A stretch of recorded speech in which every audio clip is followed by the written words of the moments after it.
A British Columbia forest report was filed and then removed. The digital log appeared on the regional supervisor's terminal at 3:14 a.m., tagged with a priority code that had not been used in the British Columbia Provincial Forestry Network in over 20 years. The supervisor, a man who had spent 3 decades monitoring the vast unmapped expanses of the coastal wilderness, sat forward in his chair. The night shift in the Victoria Dispatch Office was usually quiet, punctuated only by the occasional automated weather update or a routine check-in from a logging crew. But this was different. The flashing alert on his screen indicated a code-red environmental anomaly. It had been submitted by a senior timber cruiser stationed deep in a remote, protected sector of the Great Bear Rainforest, more than 200 miles from the nearest paved road. The supervisor clicked to open the file. The surveyor had uploaded a text document containing 3 short paragraphs and a single, low-resolution audio attachment. The text did not describe a wildfire, an aggressive grizzly bear, or a poaching camp. Instead, the seasoned surveyor described an area of old-growth cedar where the topography had seemingly folded in on itself overnight. He wrote that the tree trunks in a 2-mile radius had turned entirely white, drained of all color and moisture, and that the ambient air pressure was fluctuating so violently it had cracked the glass face of his analog compass. The final sentence of the text report simply read, "They are emitting a low, continuous mechanical hum." Before the supervisor could click the play button on the audio file, his screen flashed a sudden flat gray. The terminal froze for a fraction of a second, the cooling fan humming loudly in the empty office. When the system refreshed and the network connection stabilized, the inbox was completely empty. The glowing red priority alert was gone. The submission log, which recorded every piece of incoming data down to the microsecond, showed no entry for that hour. The report had not just been deleted or moved to a spam folder. According to the architecture of the provincial server, the file had never existed. The supervisor immediately picked up his desk phone and called the Overnight Information Technology Department. He woke a technician who remotely accessed the regional router to run a diagnostic trace.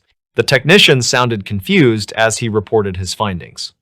He confirmed that a data packet of significant size had indeed pinged the primary receiver at exactly 3:14 a.m., but the origin node was now returning a fatal error. Someone or something had executed a hard scrub of the network. Furthermore, the GPS coordinates attached to the surveyor's transmission were now blocked out on the digital map. The sector, a dense valley previously mapped and surveyed dozens of times, was now registered in the database as a blank, unassigned zone. By 6 o'clock in the morning, a quiet panic had begun to set in among the upper management of the forestry department. The surveyor was a veteran of the woods, a man who spent months alone in the deep bush and was known for his grounded, pragmatic nature. He was not prone to exaggeration, and he certainly did not possess the technical capability to hack a secure government database to erase his own reports. The department authorized a private helicopter charter to fly over the coordinates at first light, bypassing the official search and rescue channels to avoid drawing unwanted attention to the missing data.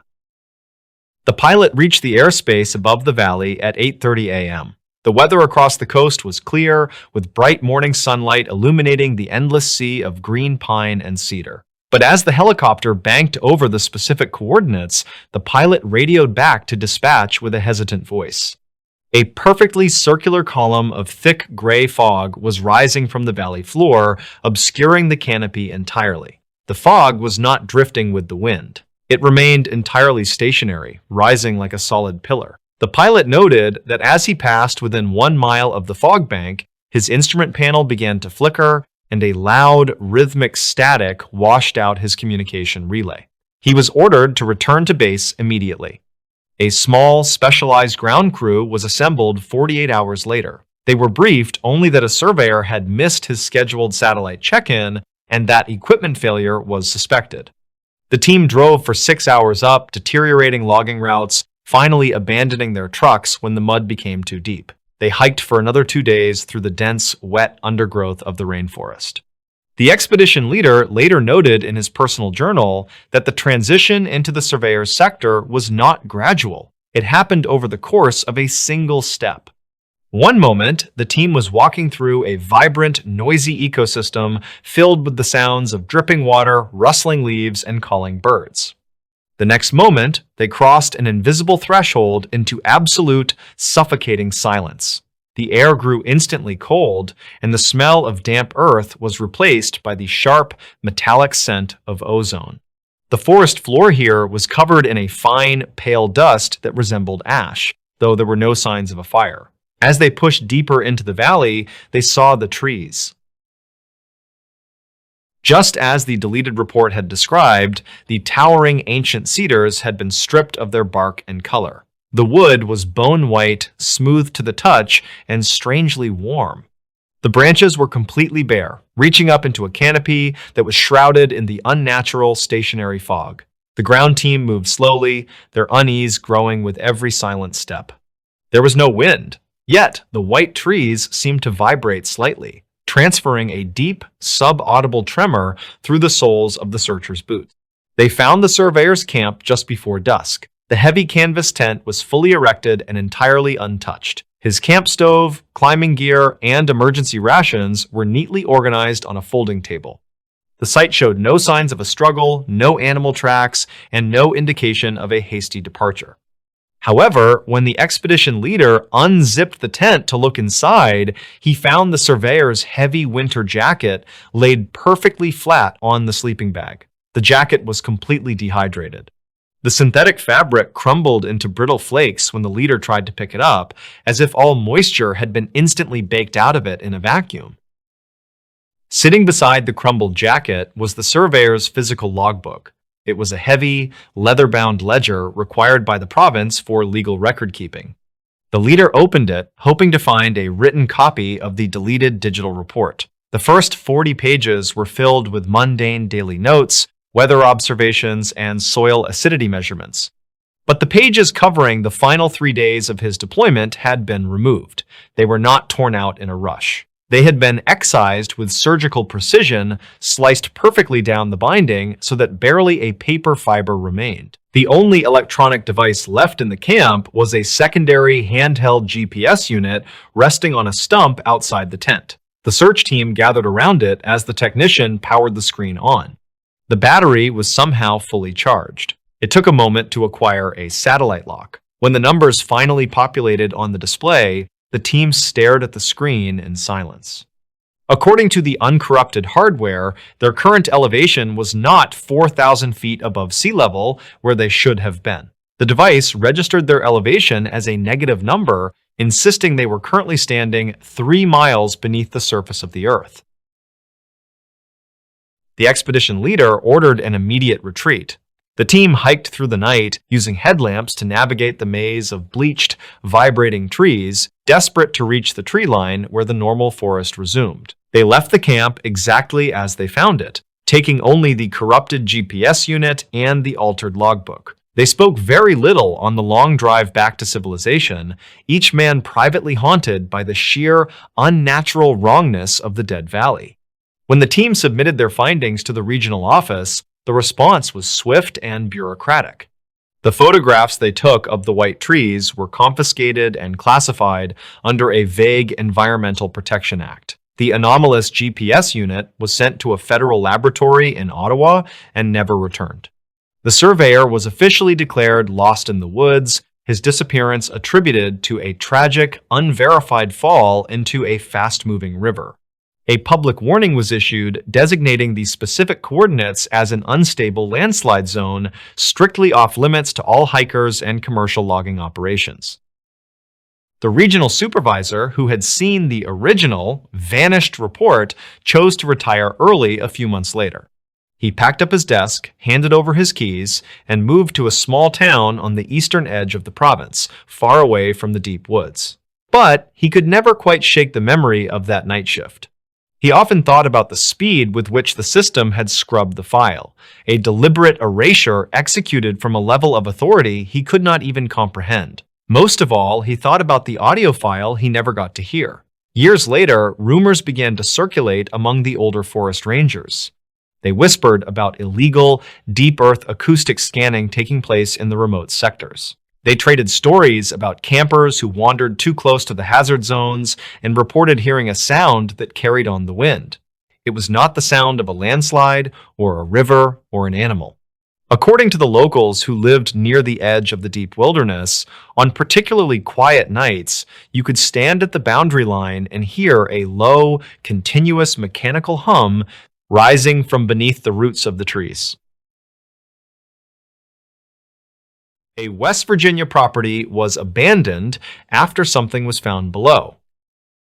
The flashlight beam cut through the thick, swirling dust of the root cellar, coming to rest on a heavy steel hatch that had no reason to be there.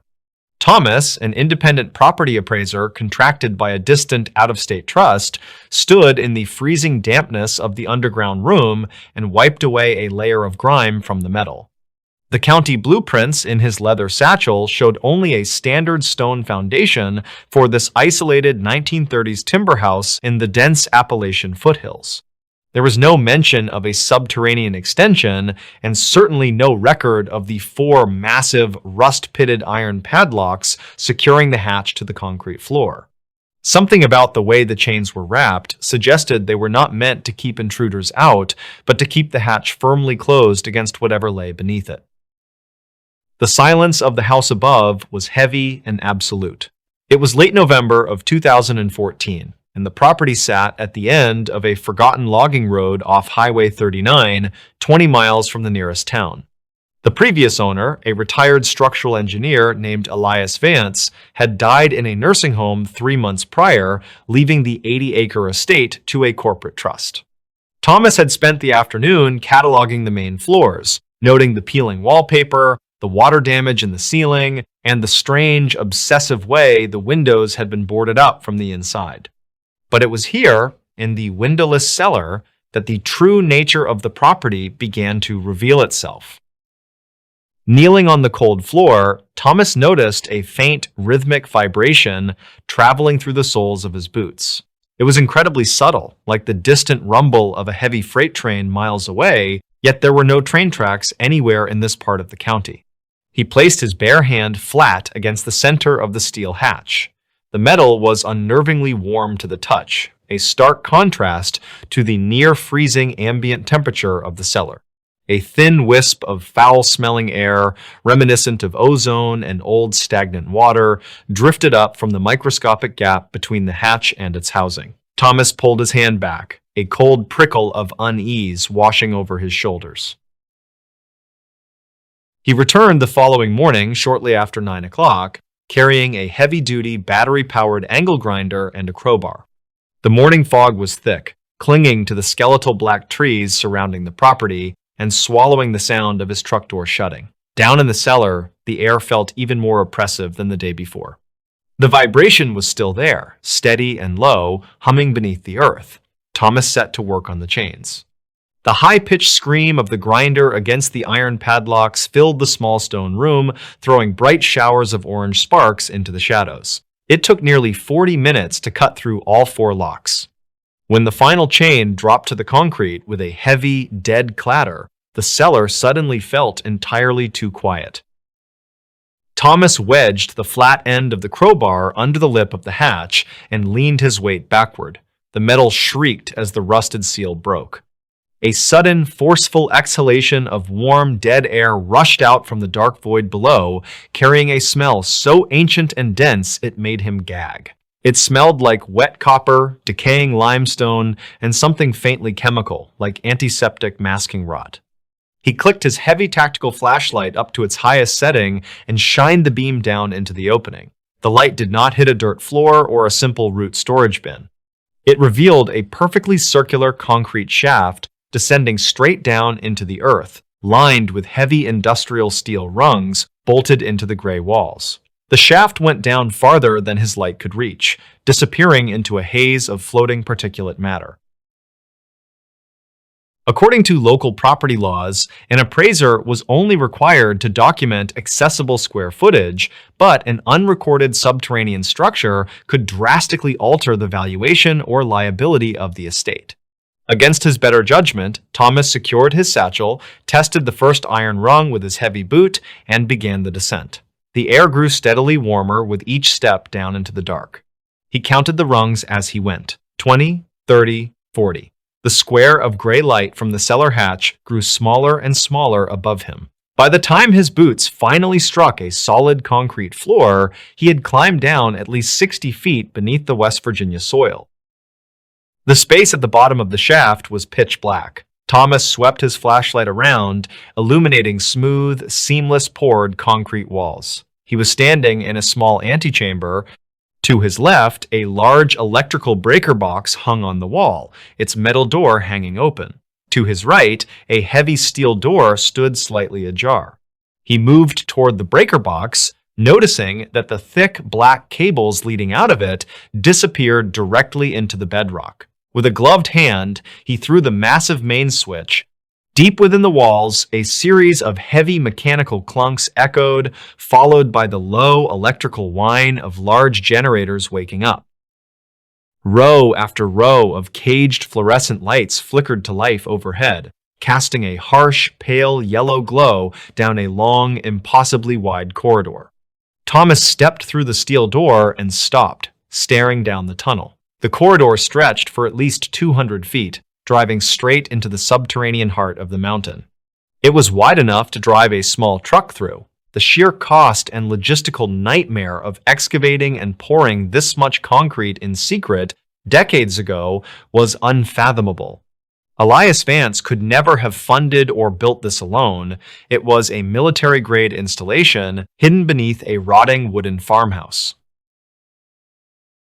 As Thomas walked slowly down the corridor, his footsteps echoing flatly against the walls, he noticed a series of identical metal doors lining the right side of the tunnel. He approached the first one, finding it unlocked. He pushed it open and shined his light inside, though the overhead fluorescence soon buzzed on. The room was not a storage closet or a utility space. It was set up exactly like a child's bedroom from the 1970s. There was a small wooden bed with a faded quilt, a dresser, and a small desk. But the unsettling details quickly became apparent. The furniture was bolted tightly to the floor, the walls were lined with thick, gray acoustic dampening foam, and high in the corner of the ceiling, a heavy glass dome housed a mechanical security camera, its lens pointed directly at the bed. Thomas backed out of the room, his breath catching in his throat. He checked the second door. It was an exact replica of a vintage kitchen, complete with a table, chairs, and old appliances. Again, everything was bolted to the concrete, the walls were soundproofed, and a camera watched from above.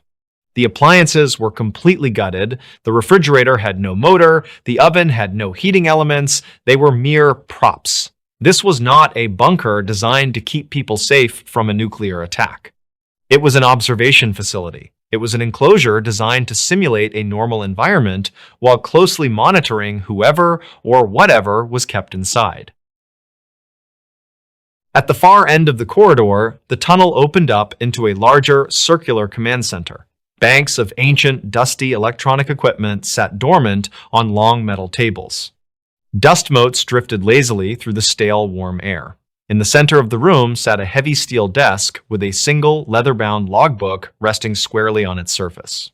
Thomas approached the desk, his heart hammering against his ribs. He opened the ledger. The pages were filled with meticulous, handwritten notes dating back to 1982. The early entries discussed structural integrity, seismic monitoring, and depth excavation. But as he turned the pages, jumping forward through the years, the tone of the writing shifted. An entry from October of 1997 read, "The localized tremors have increased in frequency. It is testing the eastern boundary of the enclosure. We have increased the concrete density by 3,000 pounds per square yard, but the audio sensors indicate it is still moving through the porous limestone." An entry from April of 2003 was written in a hurried, frantic scrawl. It read, "The mimicry behavior is worsening. It arranged the mock furniture to perfectly match the upstairs living room. It knows the layout of the house. We cannot let it reach the surface layer. Thomas felt a cold sweat break out across his forehead. He looked up from the book. At the very back of the command center, set deep into the curved concrete wall, was a final door. It was different from the others. It was a massive, circular blast door resembling the entrance to a bank vault, complete with a heavy rotating locking wheel. Set at eye level in the center of the steel was a small, thick observation window made of layered quartz glass. The wheel was turned to the locked position, but the thick steel locking bolts were straining, slightly bent outward, as if something of unimaginable weight had been pressing against the door from the other side. Drawn by a morbid, terrifying curiosity, Thomas walked slowly toward the blast door. The ambient warmth in the room was coming entirely from the metal surface of this door. The vibration he had felt upstairs in the cellar was infinitely stronger here, thrumming up through his legs and rattling the teeth in his jaw. It was not a mechanical vibration. It felt organic. It felt like the slow, rhythmic breathing of something impossibly massive resting just behind the steel. He stepped up to the quartz glass window and peered through. At first, he saw only absolute blackness. It was a dark so complete it seemed to absorb the light from the room behind him. He pressed his face closer to the glass, cupping his hands around his eyes to block out the glare. As his eyes adjusted, he realized the blackness was not empty space. It was a physical surface pressed flush against the other side of the glass. It looked like dark, leathery skin covered in fine, ash-colored scales. As he watched, frozen in terror, the surface slowly slid downward, revealing a pale, milky expanse beneath it. It was an eye. An eye the size of a dinner plate, devoid of any pupil or iris, glowing faintly in the pitch black of the cavern beyond. The pale eye fixed entirely on Thomas. The deep, rhythmic vibration abruptly stopped. For a terrible, suspended second, the absolute silence of the underground facility was deafening. Then, a new sound began. It was a soft, wet tapping against the inside of the thick glass. Tap, tap, tap. The rhythm perfectly matched the frantic, terrified beating of Thomas's own heart. The massive blast door groaned, the steel hinges shrieking as the immense pressure on the other side suddenly increased. The bent locking bolts shifted forward another fraction of an inch, shedding a rain of rust flakes onto the concrete floor. Thomas broke away from the door, his mind entirely consumed by blind panic. He abandoned the logbook, abandoned his heavy flashlight on the desk, and ran. He sprinted back down the impossible corridor, his boots slipping on the dusty concrete, ignoring the empty observation rooms that now felt like open mouths waiting to swallow him. He reached the bottom of the shaft and threw himself at the ladder. He climbed with reckless, desperate speed, tearing the skin from his knuckles against the rusted iron rungs, not daring to look down into the dark he was leaving behind. The heat of the shaft seemed to rise with him, carrying the faint, terrible sound of bending steel echoing up from the depths. He hauled himself out of the cellar hole, his lungs burning, and slammed the heavy iron hatch shut behind him. He did not have the padlocks to secure it. He dragged heavy wooden crates, broken furniture, and a rusted anvil over the hatch, piling hundreds of pounds of debris over the metal before sprinting up the cellar stairs and out of the house. He threw his tools into the back of his truck, started the engine, and tore down the dirt logging road, sliding wildly around the curves until he finally hit the pavement of the highway. He did not stop driving until he was 3 counties away. Thomas never filed his official appraisal. He sent a brief, vague email to the out-of-state trust, citing severe structural hazards and toxic black mold, and refused to accept any payment for his time. According to county zoning records, the property was quietly seized by the state less than 2 weeks later under an obscure environmental protection mandate. No official explanation was ever released to the public. However, hunters and locals who frequent the deep woods along Highway 39 have whispered strange stories in the years since. They claim that shortly after the property was condemned, a convoy of unmarked heavy-duty cement trucks drove up the logging road in the dead of night. They poured thousands of gallons of concrete directly into the foundation of the old house, sealing whatever lay beneath it under a solid, impenetrable cap of stone.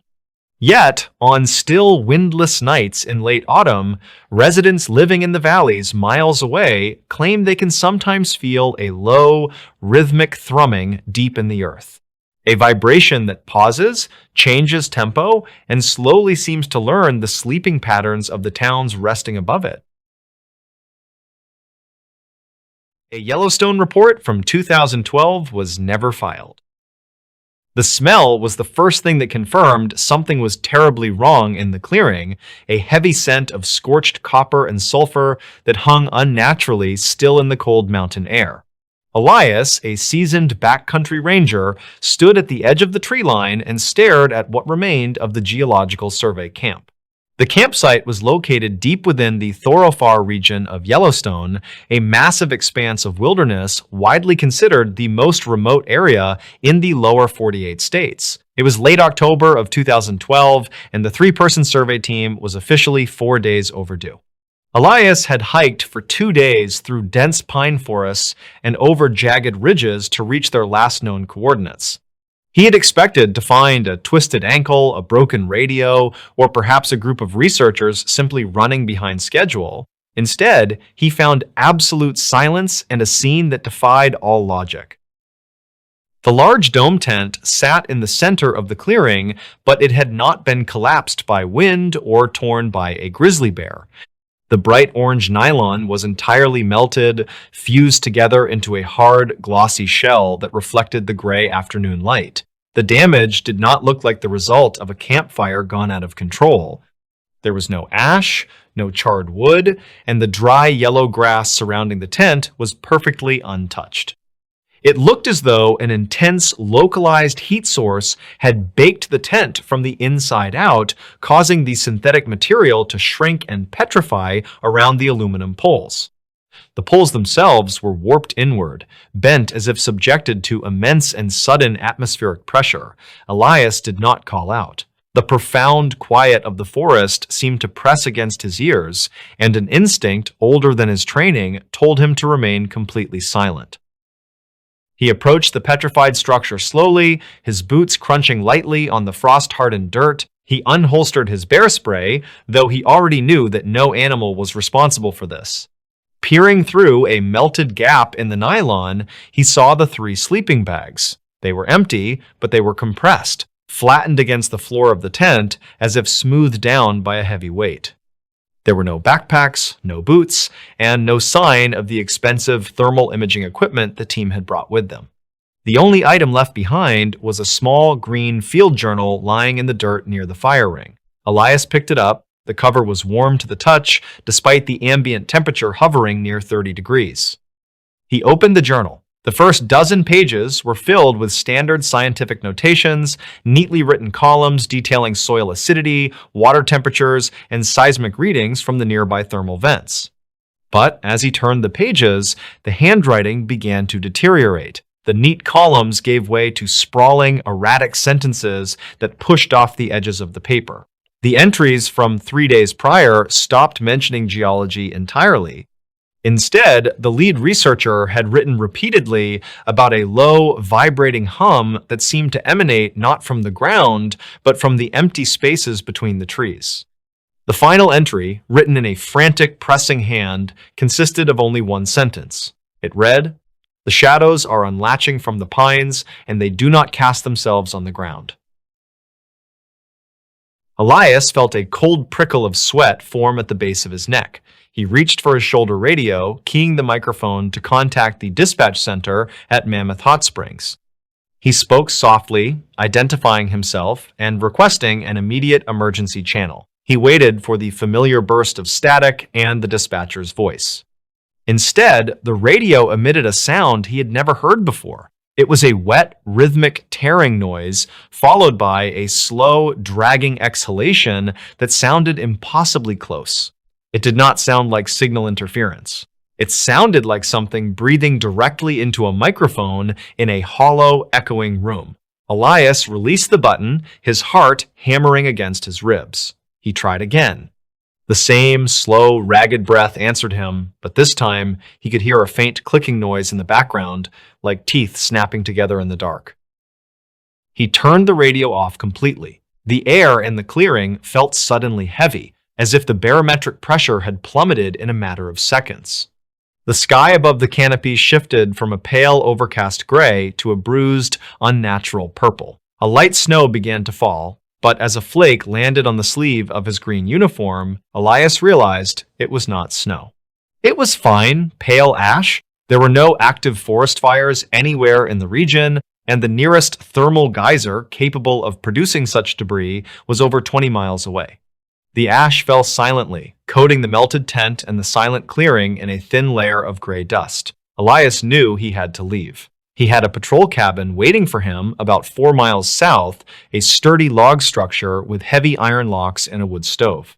He placed the journal into his waterproof pouch, turned his back on the campsite, and began to walk.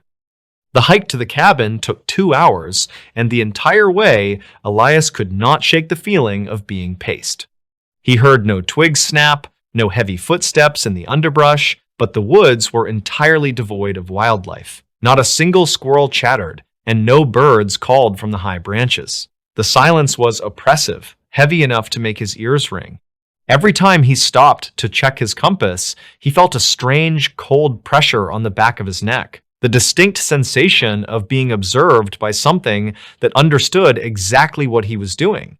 When the small, dark shape of the Thorofar patrol cabin finally appeared through the trees, Elias felt a wave of relief so intense it made his knees weak. He unlocked the heavy wooden door, stepped inside, and immediately threw the deadbolt. He pulled the thick iron shutters across the 2 small windows, plunging the single-room cabin into darkness.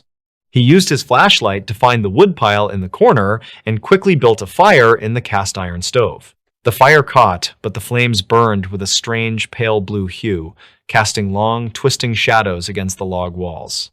Elias sat in the only chair, his radio turned off, the heavy quiet of the cabin wrapping around him. He ate a cold ration bar and tried to rationalize what he had seen. A freak lightning strike, anomalous geothermal activity, a collective psychological break among the survey team. He repeated these theories to himself, trying to build a wall of logic against the creeping dread in his stomach. Night fell completely. The temperature outside plummeted to the single digits, and the logs of the cabin began to groan and pop in the extreme cold. It was near midnight when the silence was finally broken. The radio, which Elias had securely clipped to his tactical vest and powered down hours ago, suddenly crackled to life on its own. The green indicator light flickered in the dim room. A voice began to speak through the speaker. It was not the dispatcher. It was Elias's own voice, recorded from his earlier attempt to call for help. He heard himself say, "Yellowstone Dispatch, this is Thorofar Patrol." But the audio was distorted.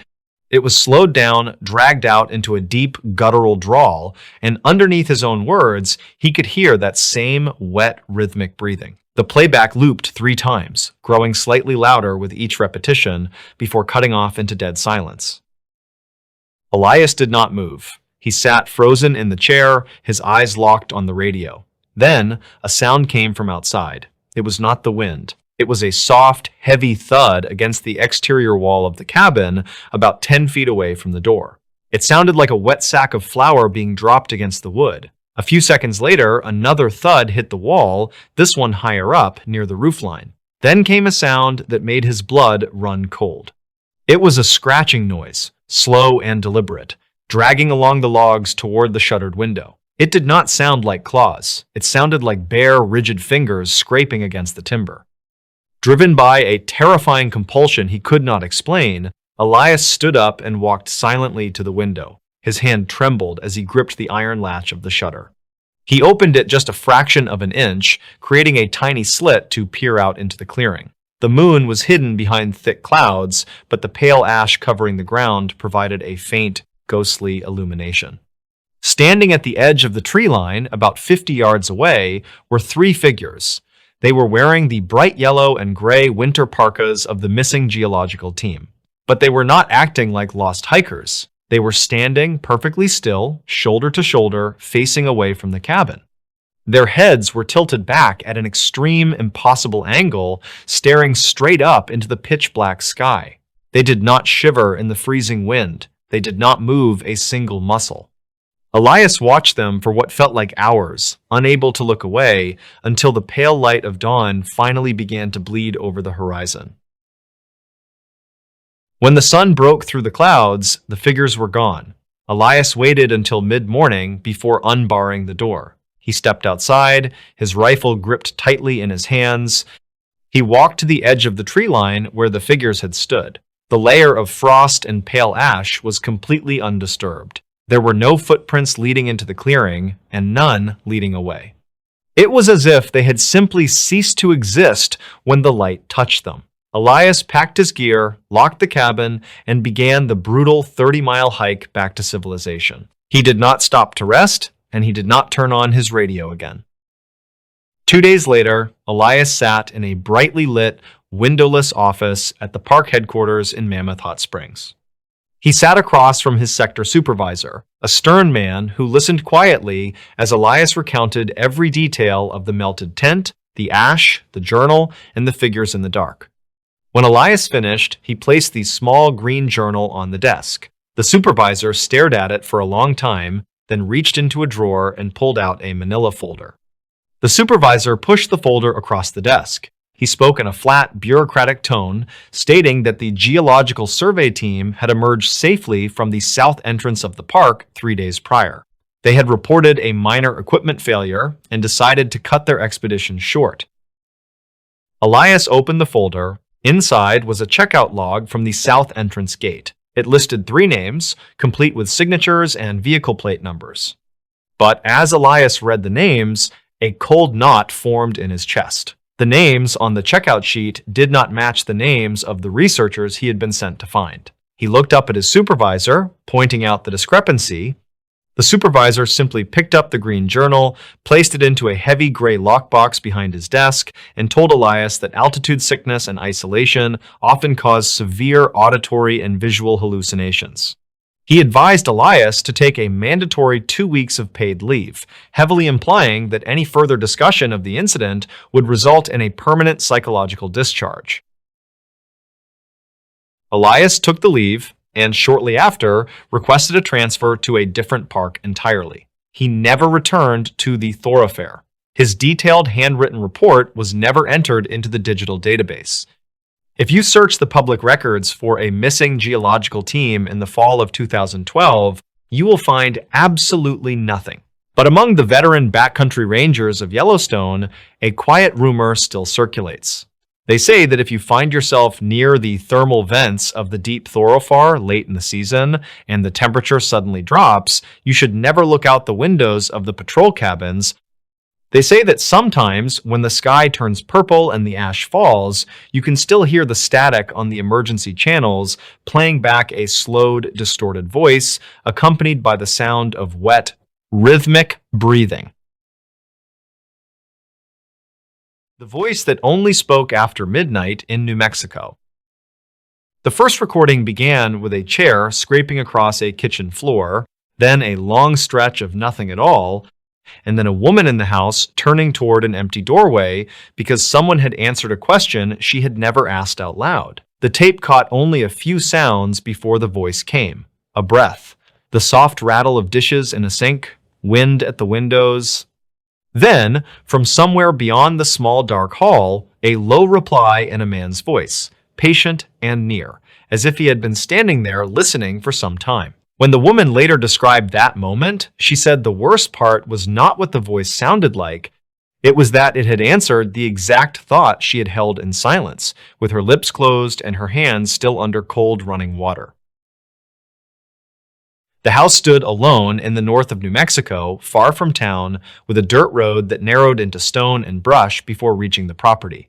It was an old place, adobe and timber, low to the ground, with deep-set windows and a roof darkened by years of wind and sun. The nearest neighbors were scattered too widely to hear a cry in the night, and at certain hours, the silence there seemed to gather shape, settling against the walls like another layer of plaster. People in the region had long kept stories about voices traveling strangely over open land. Some spoke of old songs heard where no one stood. Others mentioned names whispered from arroyos after dark.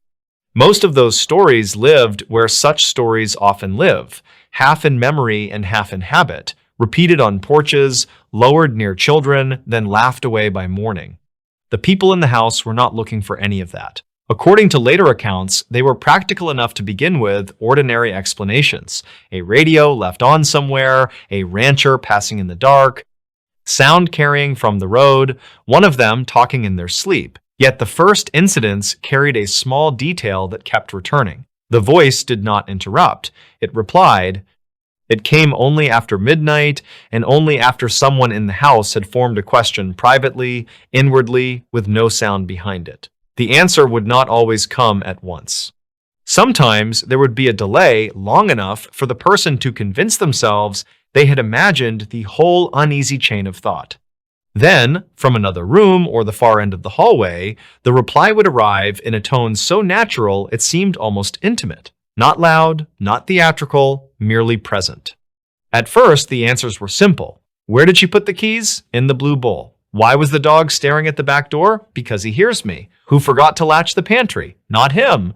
Those close to the case would later disagree on the wording of the recordings, and some tapes were said to be too faint to judge with confidence. But a pattern appears in every retelling. The voice knew what had not been spoken. It responded in the rhythm of conversation, as if another unseen resident had been waiting for a pause. By the time the family began placing cassette recorders around the house, they were no longer trying to prove the strange events to outsiders. They were trying to determine whether they themselves were still perceiving the world correctly. The tapes, according to those who claimed to have heard them, were inconsistent in the way such evidence often is. Most of them contained long lengths of ordinary room noise, a stove ticking as it cooled, a dog shifting in sleep, screen doors moving slightly in the wind. Now and then there was a segment that raised the hair on the neck. In one, a child could be heard waking and beginning to cry in a bedroom at the end of the hall. Before any adult entered, before a single soothing word was spoken, a voice inside the room murmured, calm and level, almost too low for the recorder to catch. The crying stopped immediately. When the mother reached the bed, the child was upright beneath the blanket, staring toward the ceiling corner and smiling at something in the dark. The family stopped letting the children sleep alone after that. Reports of investigators visiting the property began much later, after a relative played one of the tapes for a local radio host with an interest in regional folklore. That was enough to turn a private fear into a public rumor. Men with microphones came out from Albuquerque. A pair of researchers from farther west, who had built reputations collecting haunted house audio, drove in with cases of equipment and too much confidence.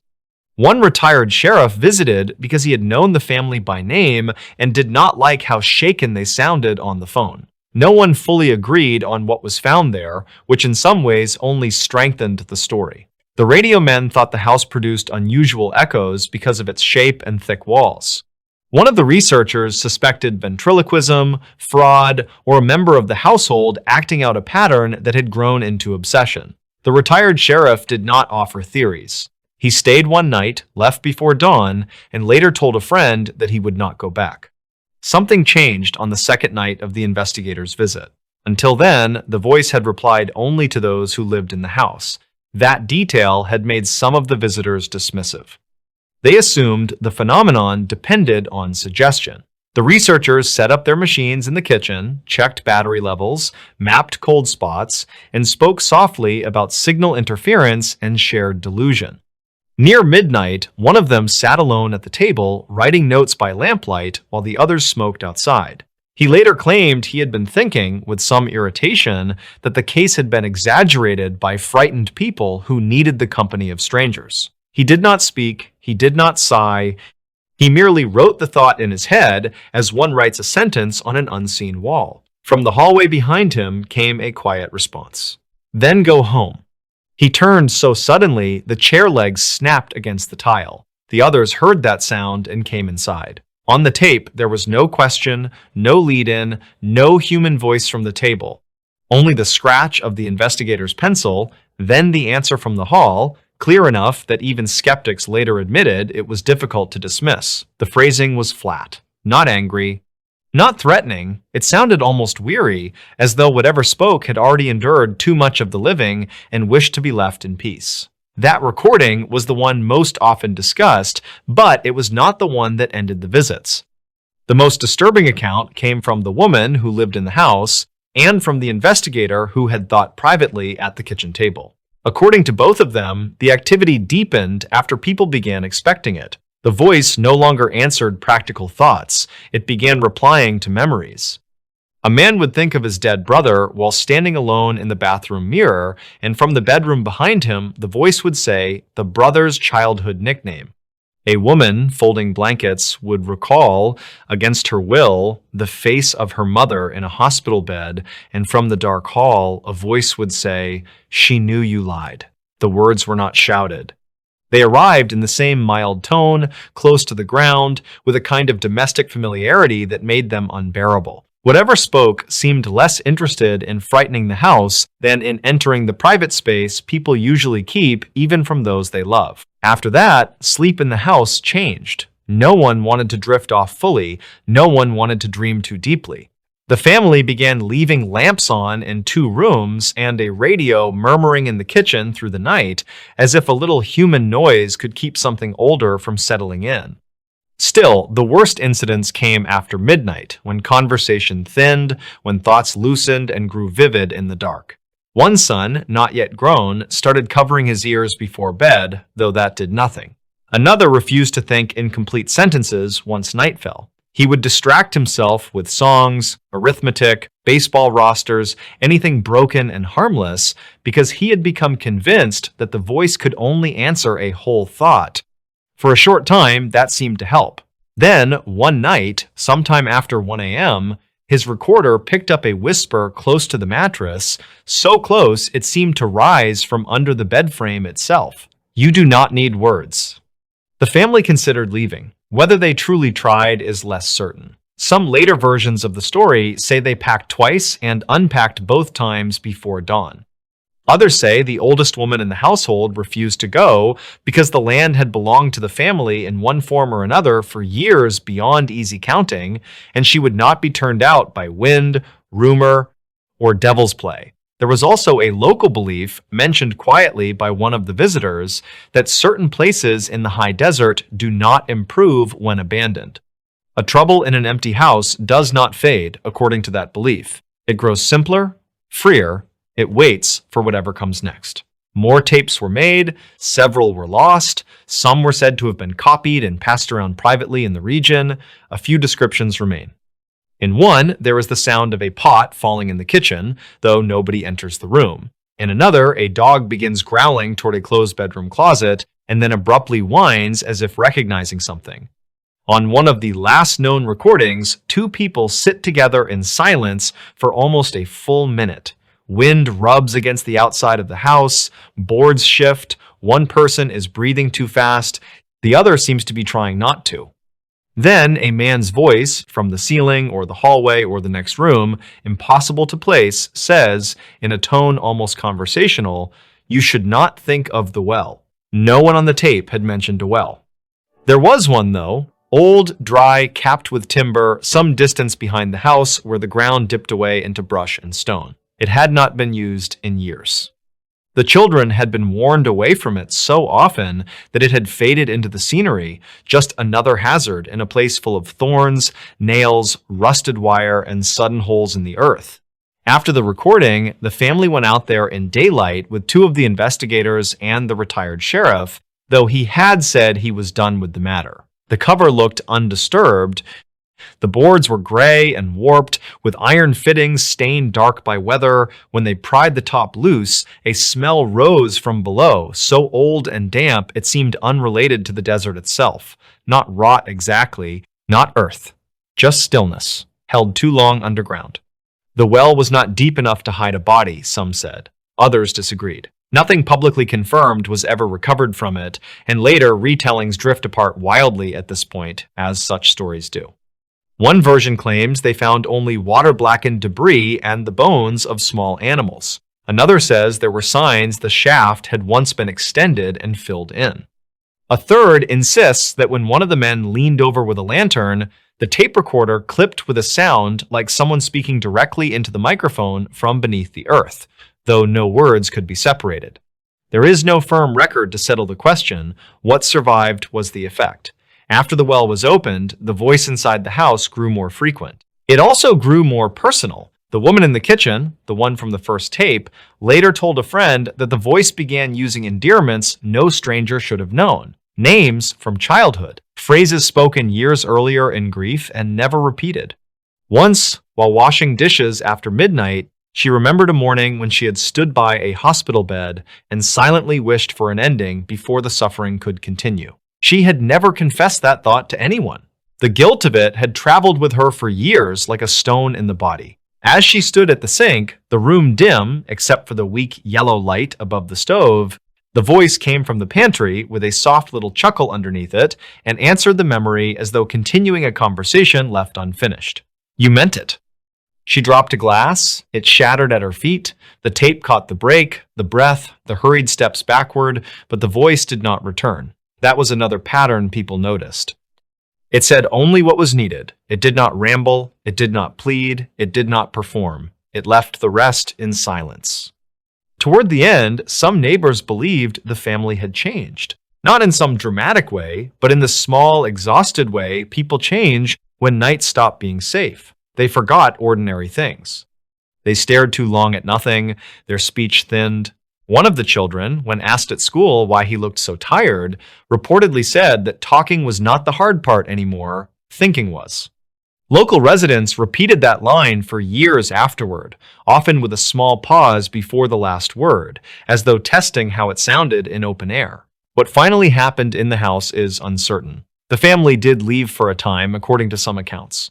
According to others, only part of the family left, while an older relative stayed behind and refused help. There are scattered rumors of a fire that never fully took hold, of a priest who would not enter after sunset, of tapes mailed anonymously and never heard from again. Publicly discussed incidents rarely end as neatly as campfire stories want them to.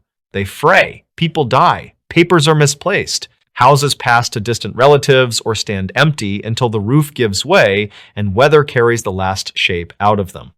The adobe house in northern New Mexico, if it still stands, is not easy to identify from the stories. Details were softened over time, either to protect the family or because no one telling it was ever entirely sure. But the legend remains stubborn in the region because of one final detail, repeated by more than one person who claimed contact with the case. The voice, they said, did not haunt the place in the way people usually mean. It did not seem bound to footsteps, doors, or rooms. It attached itself to inward attention. To the small, silent act of turning a thought over in the mind after midnight and waiting, without meaning to, for an answer. Years later, copies of the surviving recordings were said to circulate in private hands, usually played low, usually after dark, and almost never all the way through. People who heard them disagreed about what the voice said, and some heard nothing unusual at all. Yet, now and then, someone would stop the tape before it ended and ask for the player to be shut off. Not because of the sound itself, they would explain, but because of what arrived in the room afterward. The feeling that a conversation had started somewhere nearby. The strange reluctance to think too clearly. The cold impression that the silence around them was not empty silence, but listening silence. And in some versions of the story, the last tape ends with no voice at all, only a room after midnight, a faint mechanical hiss, the breathing of someone trying very hard to keep their thoughts shapeless. Then, after a long minute, the recorder is switched off by a hand that never comes into view. And just before the click, so low it could be dust crossing the microphone, there is the suggestion of one final reply, spoken to something no one else can hear yet. The silence of the Villisca house. The town of Villisca, Iowa, in the early summer of 1912 was a place defined by its predictability. It was a thriving agricultural hub, a tight-knit community where front doors were rarely locked, and the rhythm of life was dictated by the sun and the ringing of the church bell. On the surface, the evening of June 9th was no different from any other. The air was thick with the humid weight of a Midwestern summer, the kind of heat that lingers long after the sun has set, drawing insects to the warm glow of porch lamps. On East 2nd Street, a white two-story frame house sat quietly in the gathering dusk. It was the home of Josiah Moore, a successful local businessman, his wife Sarah, and their 4 young children. But on this particular Sunday, the house was not entirely empty. Even though the family was away, someone was already inside. The Moore family had spent the evening at the local Presbyterian church attending the annual Children's Day exercises. Sarah Moore had co-directed the program, and all of her children, 11-year-old Herman, 10-year-old Catherine, 7-year-old Boyd, and 5-year-old Paul had participated. They were accompanied by 2 neighborhood friends, 12-year-old Lena Stillinger and her 8-year-old sister Ina, who had been invited to spend the night. It was a joyous, exhausting evening of recitations and hymns. While the children sang in the crowded, brightly lit sanctuary, their home stood in deep shadow, silently harboring a trespasser. Police investigations would later reveal the chilling truth of those empty hours. Sometime during the late afternoon or early evening, while the house was unoccupied, a figure walked through the unlocked front door. They did not ransack the drawers or search for silver. They simply found a place to hide. They climbed the narrow stairs, maneuvering into the cramped, unfinished attic space located in the upper reaches of the house. The true horror of the Villisca tragedy does not merely lie in the bloodshed that followed, but in the agonizing, suffocating hours of anticipation. To understand the terror is to picture that dark, unventilated attic on a hot June night. The temperature under the sloping roof would have been stifling, the stagnant air thick with dust, and the smell of dry timber. Yet, the intruder remained completely still. They sat on the rough wooden joists, enveloped in absolute darkness, gripping a heavy axe. It was Josiah Moore's own axe, likely retrieved from the backyard before the killer slipped inside. 2 cigarette butts were later found near a slight depression in the floorboards, a quiet testament to the killer's unnerving patience. He sat there, smoking in the dark, listening and waiting. Around 9:30 p.m., the sound of footsteps on the front porch shattered the silence. The heavy wooden door swung open, letting in the warm night air and the overlapping voices of 6 tired, happy children. From the pitch blackness of the attic, the intruder could hear everything. The muffled thud of Sunday shoes being kicked off, the clinking of glass and porcelain as Sarah Moore served the children milk and a plate of cookies, the low, comforting murmur of Josiah's voice as he spoke to his wife. The floorboards of the Moore house were thin. To the man crouching in the attic, the family was painfully close. He could track their movements by the creaking wood beneath his feet. He listened as the children washed their faces, their laughter drifting up through the plaster ceiling. He listened as Josiah and Sarah moved about the parlor, performing the mundane, intimate rituals of closing up the house for the night. They felt entirely safe. They were completely unaware that death was suspended just inches above their heads, holding its breath. Slowly, the noises began to change. The energetic chatter faded into sleepy whispers. The 2 Stillinger girls, Lena and Ina, settled into the guest bed in the downstairs parlor. Josiah and Sarah climbed the stairs to their bedroom on the 2nd floor. The 4 more children went to their respective beds down the hall. The warm glow of the oil lamps was extinguished one by one, plunging the house into deep, heavy darkness. Now began the most agonizing phase of the killer's vigil. He did not strike immediately. He understood the delicate rhythm of human sleep. He knew that the initial descent into slumber is fragile, easily broken by a sudden creak or a shifting shadow, and so he waited in the suffocating heat of his hiding place. He waited for the house to cool down. He waited for the quiet rustling of cotton sheets to cease. He waited with a predator's discipline until the collective breathing of 8 people slowed, deepened, and fell into the steady, rhythmic cadence of profound, vulnerable sleep.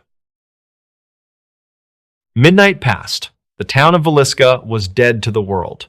Inside the house on East 2nd Street, the silence was absolute, save for the soft sound of air filling sleeping lungs. In the attic, the unseen watcher finally moved. He gathered his weapon, he shifted his weight off the wooden joists, his muscles undoubtedly stiff from hours of motionless waiting. Slowly, meticulously, he descended the narrow attic stairs. The darkness of the house was absolute, but he moved with a chilling sense of purpose. He did not immediately go to the bedrooms. Instead, he engaged in a bizarre, methodical preparation that would baffle investigators for decades. He found pieces of clothing and linens in the dark. He draped them over the mirrors in the house. He hung cloth over the glass panels of the doors. He systematically covered every reflective surface, ensuring that neither he nor his victims would have to look upon the work he was about to do. He carried a heavy slab of iron and wood. The axe blade was sharp, but he turned it around in his hands, opting for the blunt, crushing flat of the axe head. He moved toward the master bedroom first. Josiah and Sarah Moore were deeply asleep. The killer approached Josiah's side of the bed. He raised the axe high above his head in the pitch-black room, the heavy iron catching whatever faint starlight bled through the drawn curtains. He brought it down with devastating force. He struck Josiah, then Sarah, moving with a fluid, mechanical rhythm that offered no chance for screams. The parents died in their beds, swallowed by the dark before they could even open their eyes to the nightmare. Leaving the master bedroom, the shadow moved down the hall. Herman, Catherine, Boyd, and Paul lay in their beds, their small chests rising and falling under their blankets. The killer moved from bed to bed. The heavy, wet thud of iron on bone was the only sound in the house. There was no struggle, there was no waking, just the relentless, sweeping arc of the axe in the suffocating blackness. 6 lives had been extinguished on the second floor, but the intruder was not finished. He gripped the bloodied handle of the axe and descended the main staircase to the first floor. In the parlor, 12-year-old Lena and 8-year-old Ina Stillinger were asleep in the guest bed. Perhaps a loose floorboard creaked. Perhaps the heavy, sudden scent of copper in the air disturbed her. Investigators later found chilling evidence that Lena, the oldest of the children, might have briefly awakened in the dark. She was found lying crosswise on the bed, a defensive posture, a desperate and futile attempt to shield herself from the descending shadow. It was over in moments. With 8 bodies lying motionless in the dark, the killer's grim ritual continued. He moved through the silent rooms, taking pieces of clothing from the dressers. He carefully draped the garments over the ruined faces of his victims, hiding them from the world. He took a 2-pound slab of uncut bacon from the icebox in the kitchen and placed it on the floor in the guest bedroom alongside a piece of a keychain. He drew the window shades tight. He filled a bowl with water, washed his hands at the kitchen table, and left the bloody water behind. Finally, he locked the front door from the inside, took Josiah's keys, stepped out into the cool pre-dawn air, and vanished into the night. The morning of June 10th broke bright and clear. By 7 o'clock, the neighborhood was beginning to stir. Mary Peckham, an elderly woman who lived next door to the Moores, stepped out onto her porch to hang laundry. She noticed a strange, heavy stillness about the house next door. There were no children playing in the yard. The chickens had not been fed. The morning chores were entirely abandoned. The house was locked tight, the shades drawn all the way down to the sills. By 8 o'clock, her mild concern had turned to a gnawing dread. Mary called Josiah's brother, Ross Moore. Ross arrived shortly after with a spare key. He unlocked the front door and stepped into the dim, quiet parlor. The air inside was thick, smelling heavily of copper and voided bowels. He called out into the gloom. There was no answer.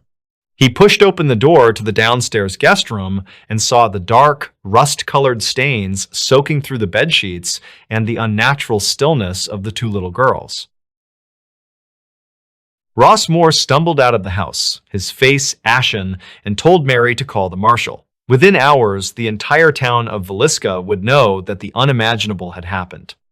The house was descended upon by law enforcement, doctors, and a horrified, panic-stricken public. They found the covered mirrors, they found the basin of bloody water, they found the 8 bodies, completely unrecognizable, their faces shattered and hidden beneath bloody clothes. And when they finally climbed into the suffocating heat of the attic, they found the two cigarette butts. They found the slight depression in the dust where a man had sat for hours. A case from 1998 in the Smoky Mountains was never closed.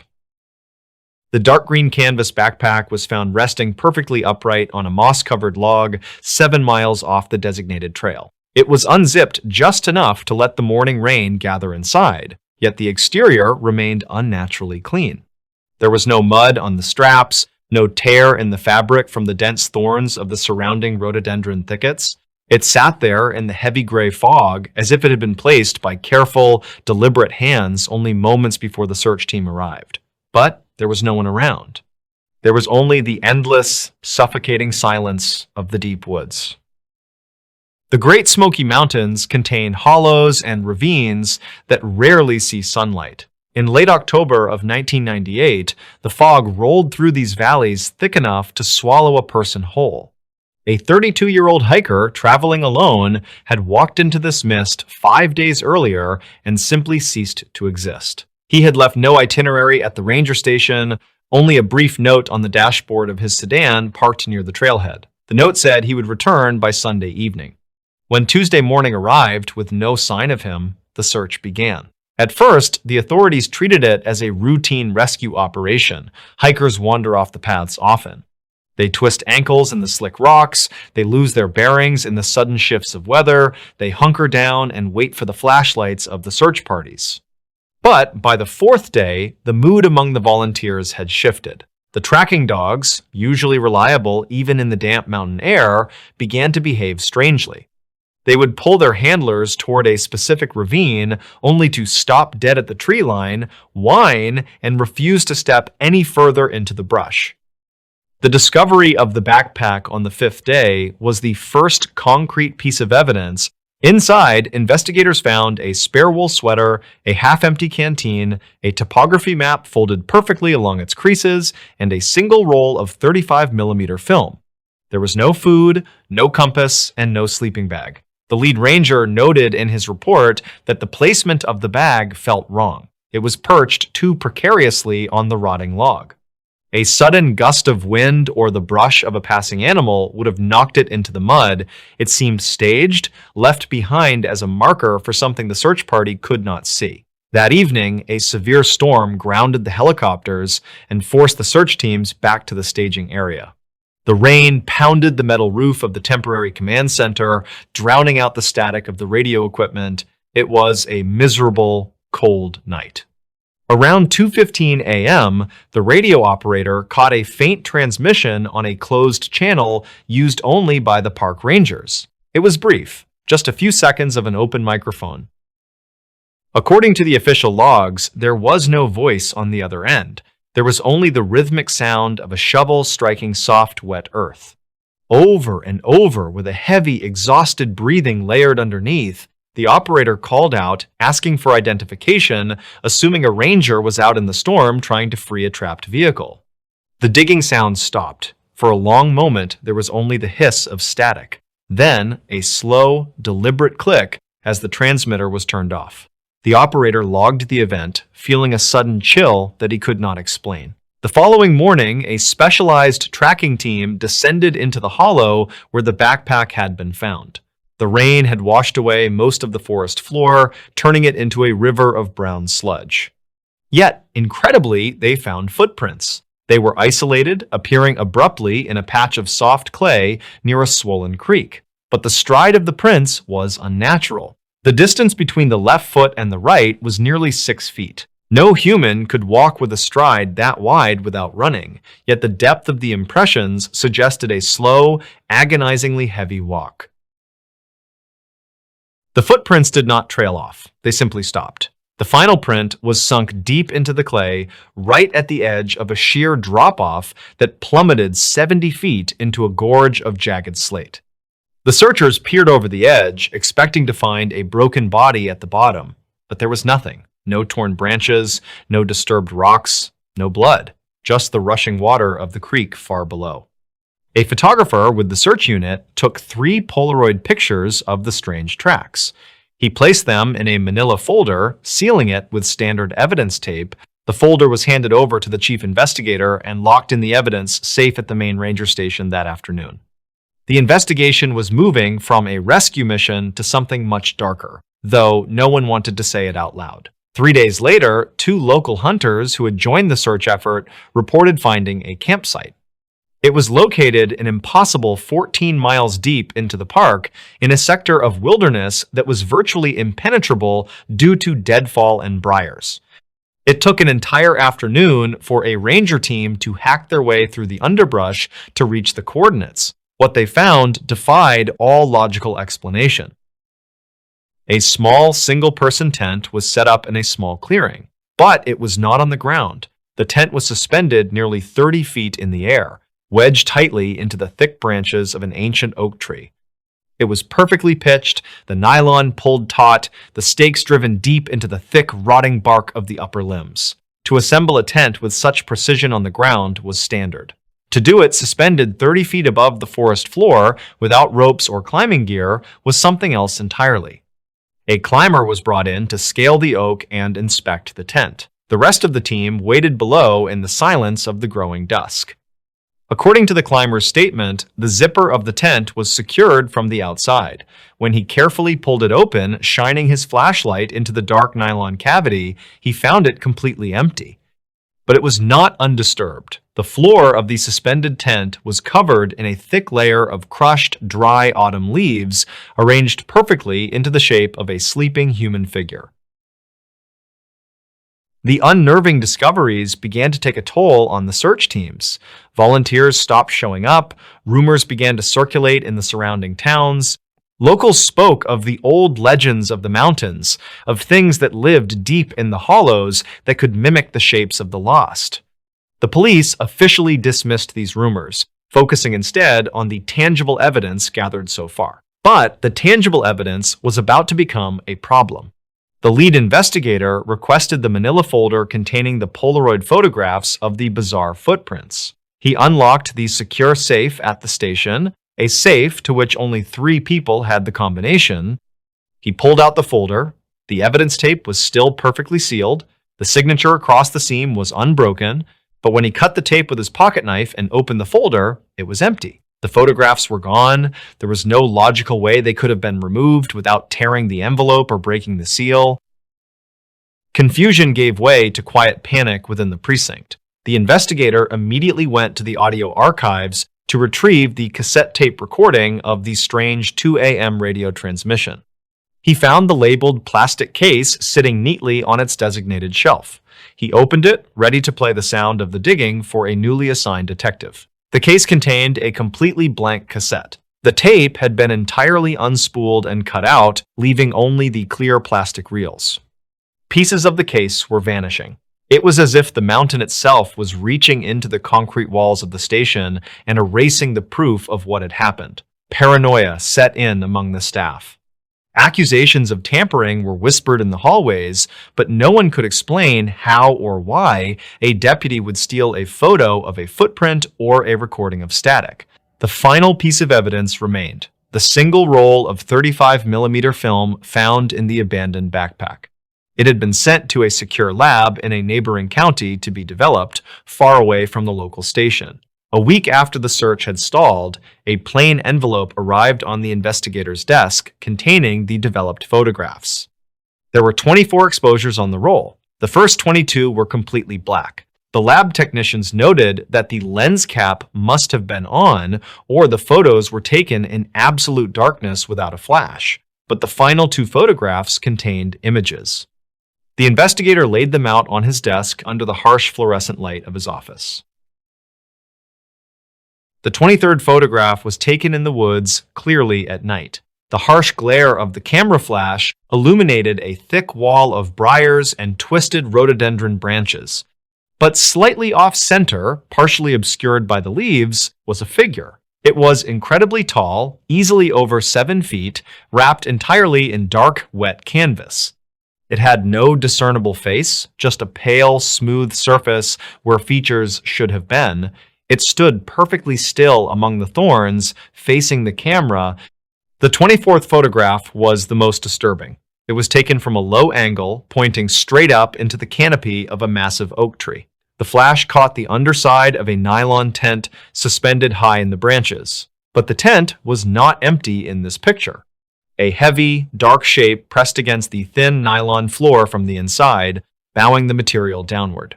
And hanging by a single strap from a branch just below the tent, swinging slightly in the blurred exposure of the camera, was the hiker's dark green canvas backpack. The investigators stared at the photographs for hours. They contradicted everything the search team had found.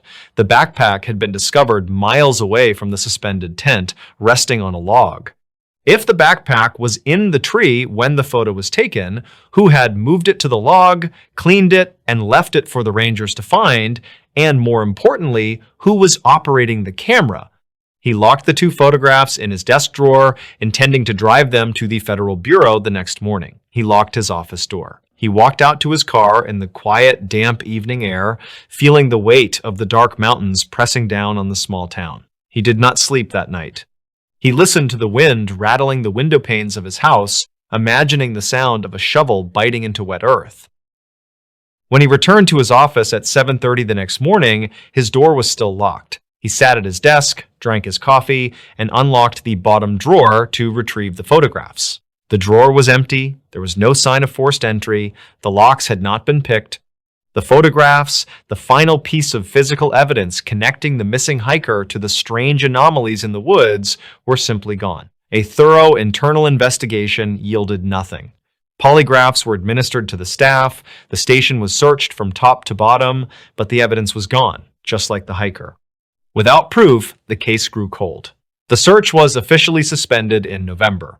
The harsh winter snows covered the Great Smoky Mountains, burying the ravines and the hollows under feet of freezing white drift. By the spring of 1999, the missing man was declared legally dead. The case file was archived in a basement room filled with blank spaces and missing addendums. The official narrative was that a man wandered off the trail, succumbed to the elements, and his remains were likely scavenged by wildlife. It was a clean, logical story that the public could accept. But those who had been in the woods during those 5 days knew the truth was much darker. They remembered the wide, unnatural footprints. They remembered the empty tent suspended in the canopy. And the investigator remembered the pale, featureless face staring through the briars in a photograph that no longer existed.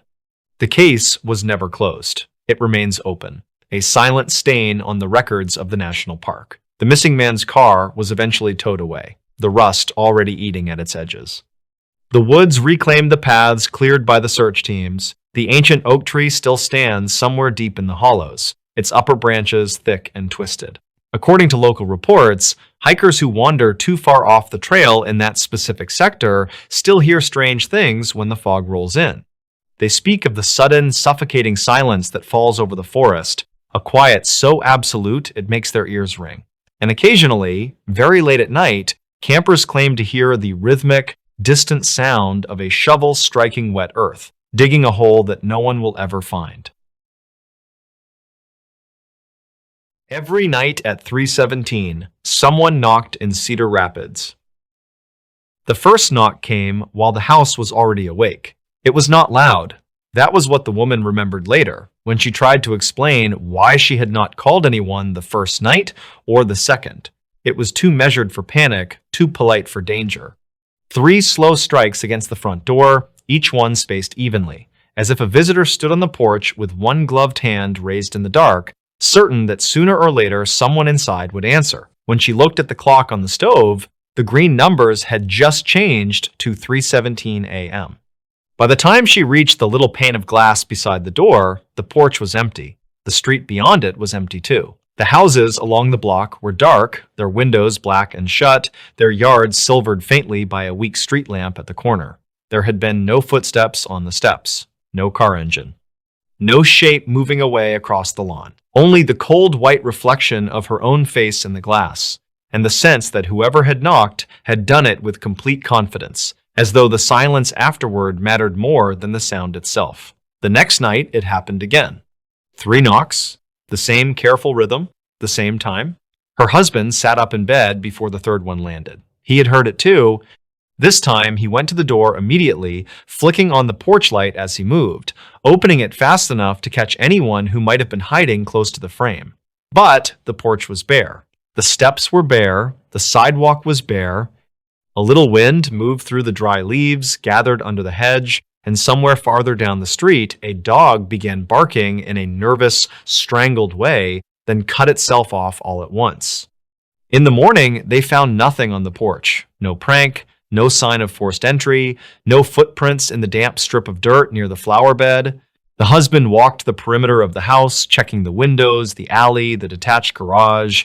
Everything was shut, everything was still. After 4 nights, the woman mentioned it to a neighbor, expecting embarrassment on her own face as she spoke. Instead, she saw recognition. The neighbor did not answer right away. He stood with one hand on his trash bin, looking past her toward the row of houses, as if choosing whether to say what he knew. Then he asked what time it happened. When she told him, he let go of the bin slowly. According to later accounts, that was the first time anyone on the block understood the complaints were not separate. One family on the next street had heard knocking at 3:17 a.m. for nearly 2 weeks and had assumed it was teenagers. An older man living alone had reported the same thing a month earlier, though by then the police had found no one on his property and no damage to the house. A renter 3 blocks away claimed the knocks had started after the house next door was vacated and continued even after the power was shut off inside it. None of the reports sounded serious by daylight. They became serious only when spoken together. Soon, people were waking before the sound came. Some sat in darkened living rooms and stared at their front doors from across the room, waiting for the hour to turn. Some watched from upstairs windows where they could see the porch and the sidewalk at once. One man on the corner kept his truck idling in the driveway, headlights pointed straight at the front steps. Another left a floodlight burning all night over the front walk, but the pattern did not change. At 3:17 a.m., there would come that same restrained knocking from the front entrance. Never frantic, never hurried, never repeated after the first set. Whoever heard it and rushed outside found nothing. The strangest report came from a woman who had moved out for a week to stay with her sister. She had not wanted to sleep in the house anymore. Her youngest son had begun waking before the knocks, sitting up in bed and whispering that someone was standing on the porch without a face. The boy was too young, in her view, to understand how to frighten adults properly, and that made it worse. So she packed clothes, took the children, and left the place empty. Her husband stayed elsewhere as well. No one remained inside the house. A neighbor across the street told police that the knocking still came. Night after night, at the same time, 3 measured strikes on the front door of a house that no longer held anyone at all. It should have ended there, in that category of quiet local disturbances that never become anything larger. A prankster could not be caught. A prowler could not be identified. There were no injuries, no broken locks, no theft, no body lying in a yard, only sound, only repetition. The kind of thing that turns into rumor because rumor is easier to hold than an unanswered fact. But then people began noticing details that did not belong together. One resident later said, the knocks never sounded like knuckles on wood. He had assumed they did, because what else could they be? Yet once he sat close enough to the entryway to hear them from inside the front room, he thought the sound was wrong. Too hollow, perhaps, or too flat, as if whatever struck the door had no give to it. Another said the sound seemed to come from shoulder height, then chest height, then lower, though always on the same door.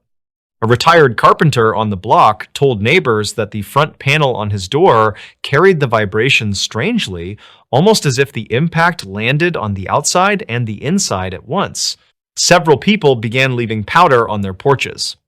Flour, mostly, sometimes ash from fireplaces. One man spread a clean layer of dust from the edge of the welcome mat all the way to the top step, hoping to catch shoe prints.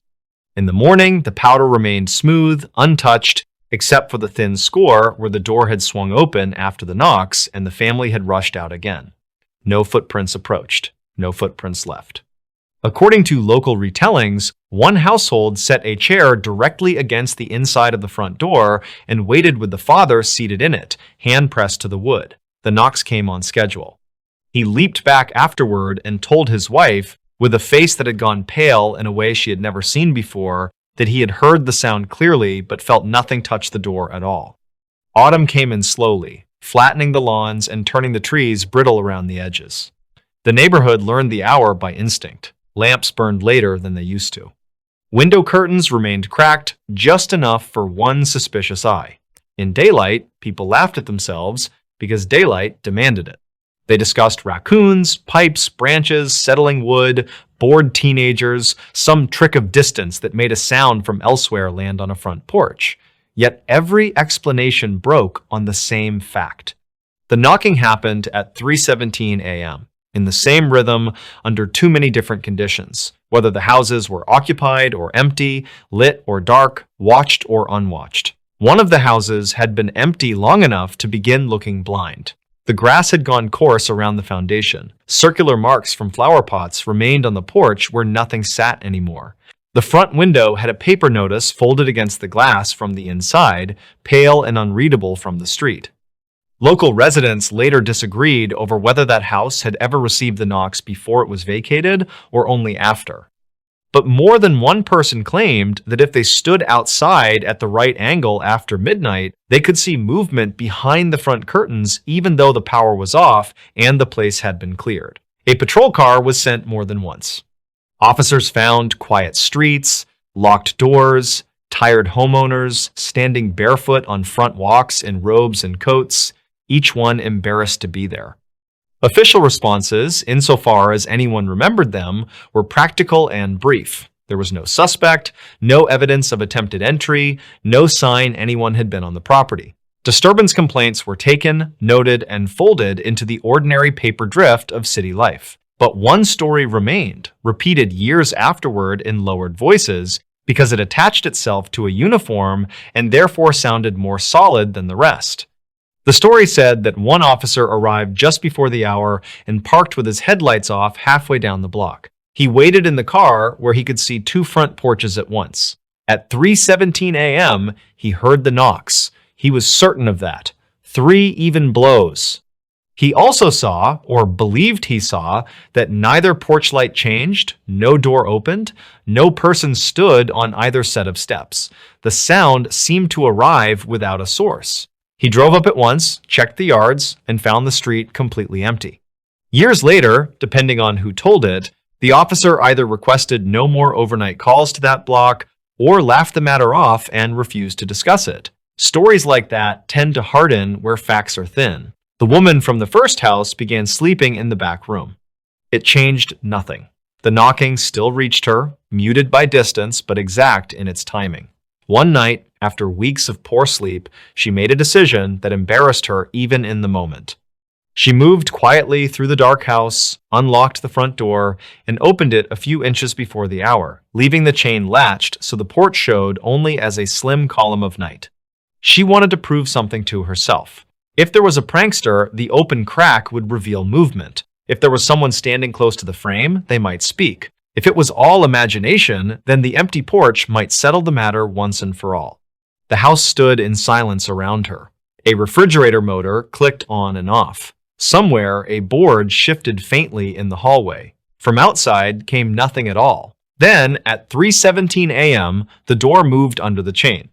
Not inward by much, not enough to throw metal hard against metal. Just a careful pressure from the other side, as if someone had placed a hand against the edge and discovered, with mild surprise, that it was already open. The woman later said she heard no knock that night, only that pressure. Only the slow testing of the door, followed by stillness so complete she could hear her own pulse in her ears. She slammed it shut and woke her husband in tears he had no way to comfort. After that, other sounds entered the reports. A faint tread on front steps after the knocks, though no one was seen. A whisper outside the storm door that could not be made out. The scrape of something along the porch railing. One family found their wind chime hanging perfectly still after the sound, even though the trees overhead were moving in a steady breeze. Another found the brass knocker on their door warm to the touch, though they swore no one had used it. The most unsettling detail did not come from the porches at all, it came from inside. More than one witness later claimed that on nights when the knocking was heard, a second sound followed several moments later from deeper in the house.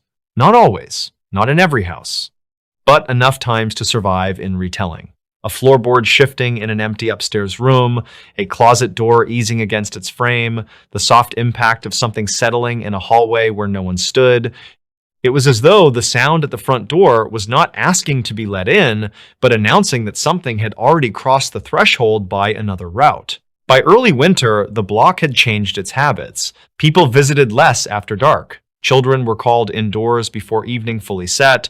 The ordinary courtesy of neighborhood life thinned into tired nods and half-finished conversations in driveways. A few residents began keeping radios on through the night, low and steady, just to disturb the silence before the hour arrived. It did not help. The knocking came through radio static as easily as through stillness. Then, as abruptly as it had begun, it stopped. For several nights, there was nothing. Then a week, then two. People did not trust the absence at first. They waited awake, then drowsing, then sleeping again. Porch lights went dark earlier, curtains were left open, the neighborhood loosened. Some said the cold had driven away whoever had been responsible. Some said the police had frightened off a prankster at last. Others did not offer theories. They only enjoyed the relief. The empty house remained empty through that stretch of quiet.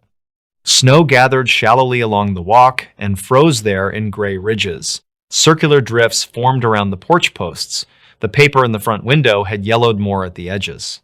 One evening, a real estate worker came by to inspect the property before a sale and left after less than 20 minutes, though the weather was clear and there was still light enough to work. No reason was given.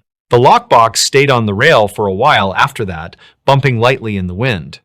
When the new occupants finally arrived, neighbors watched from behind their curtains. A man and a woman, not old, with a rented truck and the tired, brittle cheerfulness of people trying to turn a strange house into a chosen one. They brought in boxes, lamps, kitchen chairs, a rolled rug, a mattress. The porch light burned warm above them. Several nearby residents considered crossing the street to say something. None of them did. Warning someone about a rumor requires believing it enough to sound foolish in another person's face. The first night passed without incident. The second night passed too. On the third morning, the woman from the original house woke before dawn to a sound she had hoped never to hear again. 3 slow knocks, exact, measured, unmistakable. She sat upright in bed, unable to breathe for a moment because the sound had not come from her own door this time. It had come from across the street, from the house that had stood empty through all those weeks of silence. According to what neighbors later pieced together, the new occupants had heard the knocking at 3:17 a.m. and assumed someone needed help. The man went downstairs while his wife stayed in the hall above. He opened the door. She heard him say nothing, or perhaps only a single word spoken too softly to carry. Then she heard the storm door close again.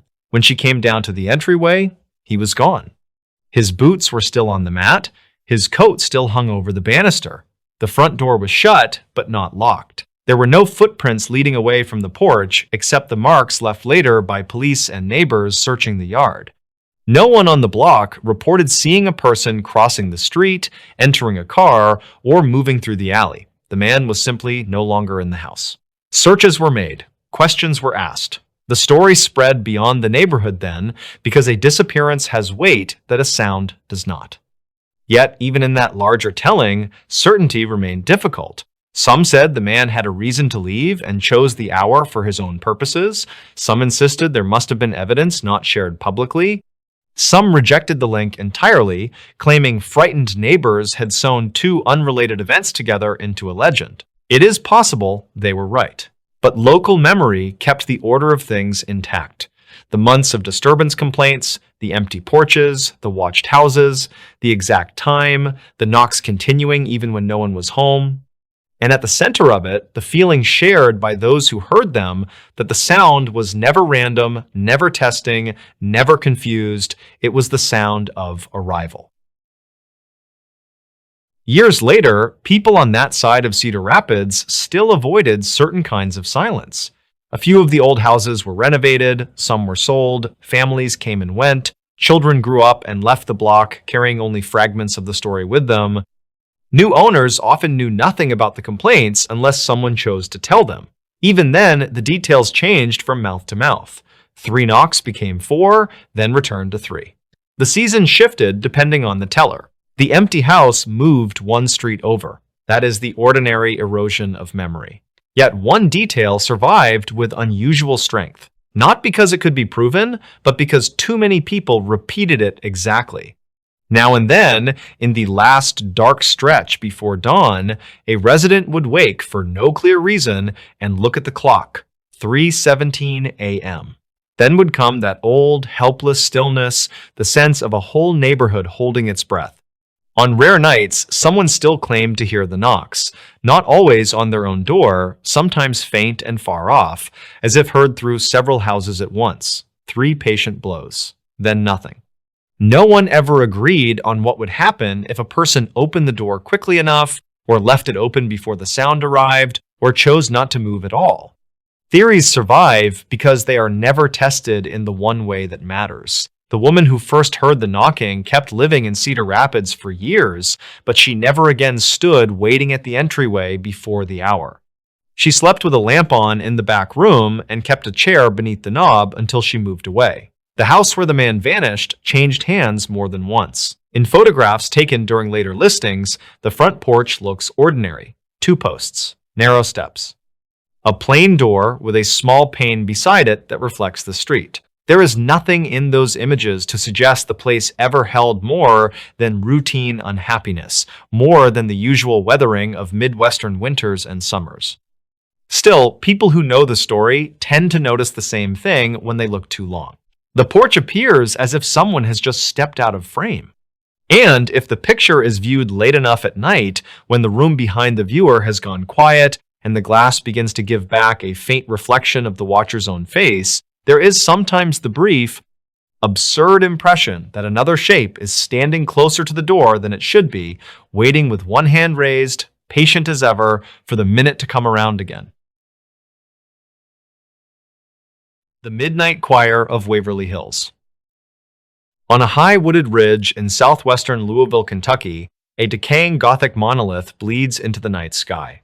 Waverly Hills Sanatorium stands as a sprawling, bat-winged fortress of dark brick and shattered glass. The structure is massive, dominating the landscape with a heavy, oppressive stillness.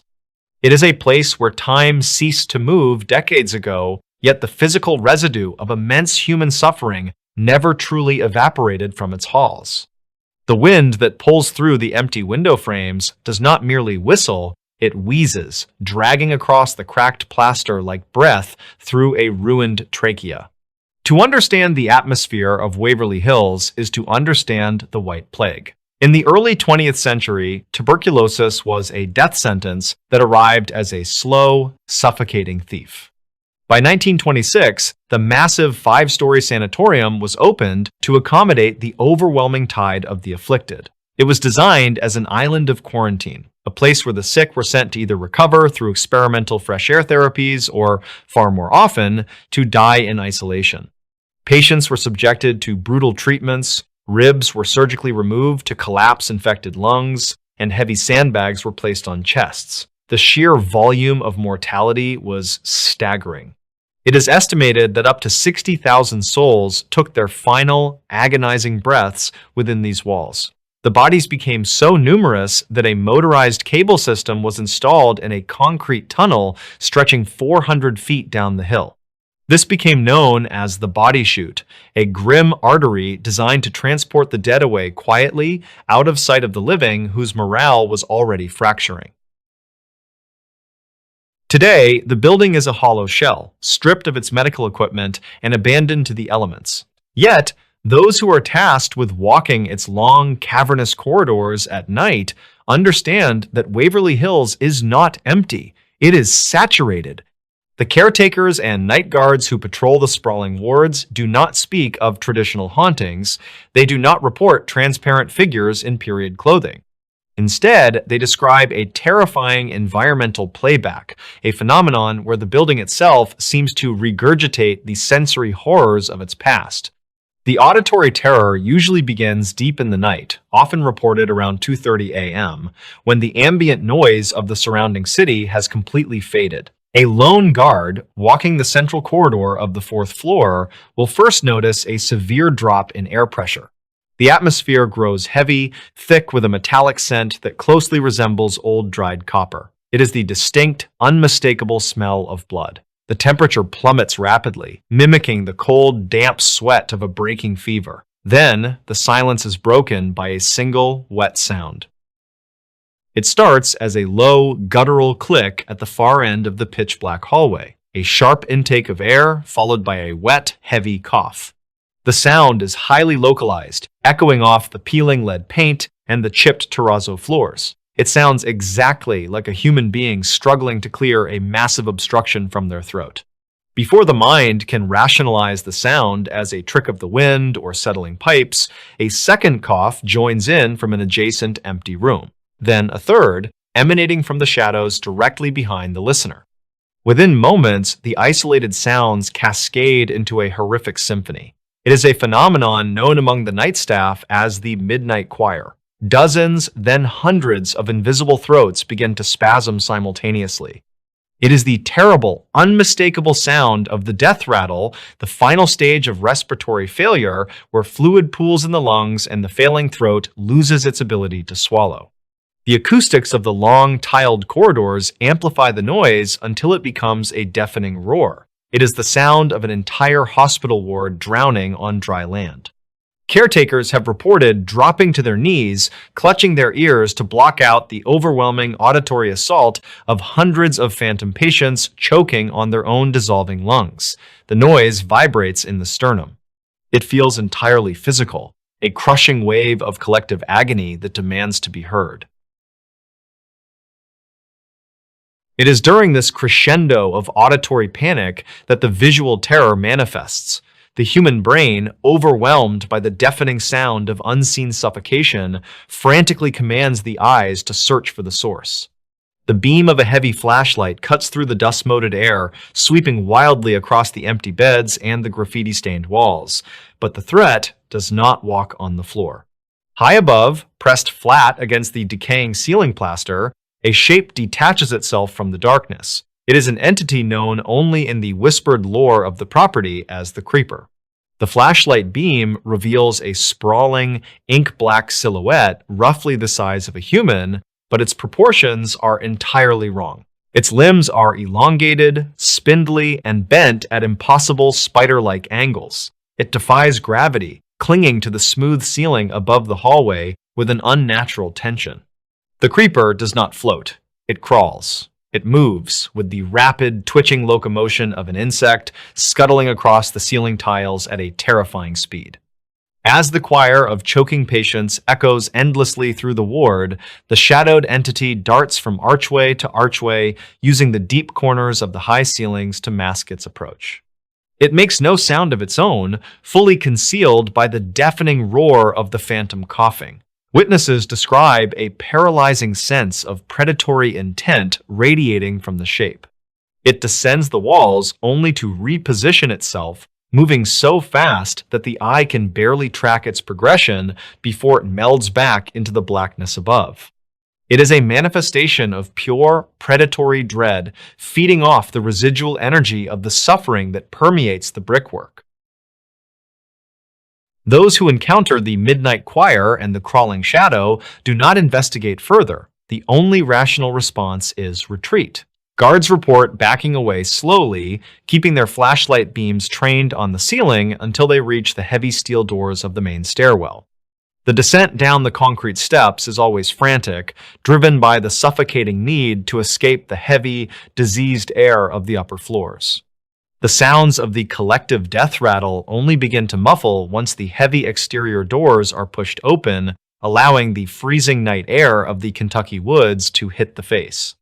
But the silence outside never truly erases the experience.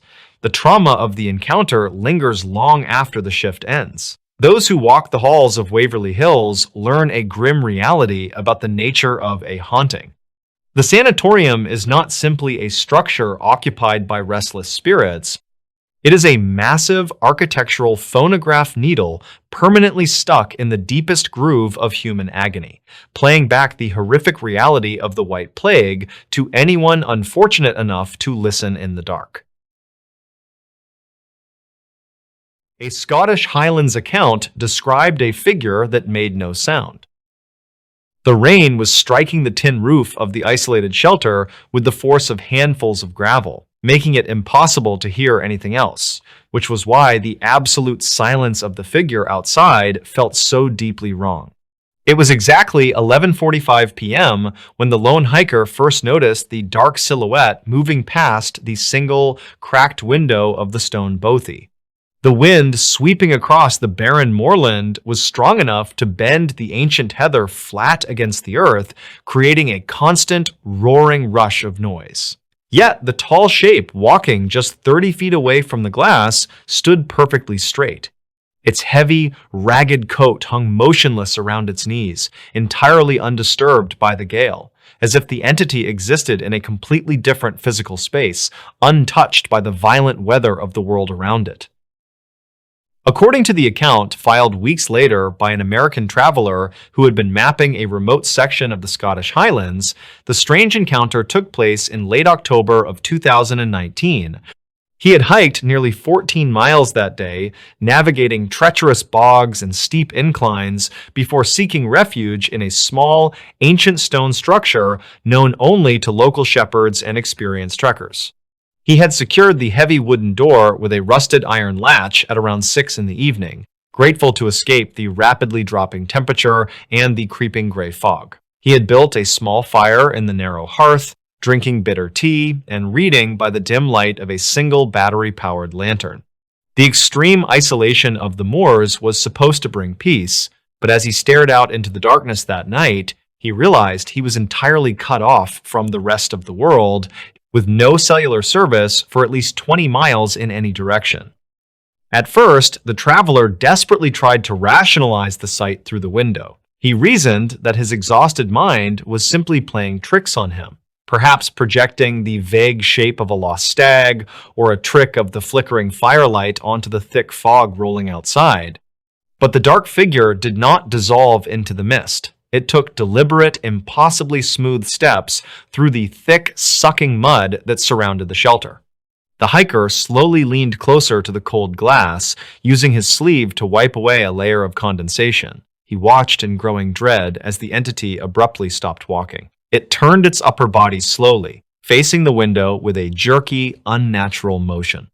The ambient orange light from the indoor fire was barely enough to illuminate the yard, but it was just enough to reveal that the figure was much too tall to be a human being. It stood easily 7 feet high, its limbs unnaturally thin, dangling loosely and motionlessly at its sides. The most unnerving detail, according to the official report he later gave, was the complete lack of physical interaction between the entity and its environment. The Highlands in late autumn are famously hostile and raw. The rain was driving in almost sideways, pooling in deep, treacherous puddles across the peat bog. Yet, as the tall figure shifted its weight and took another step toward the bothy, it made absolutely no splash. The heavy, dark shapes that looked like wrapped feet did not sink into the soft mud.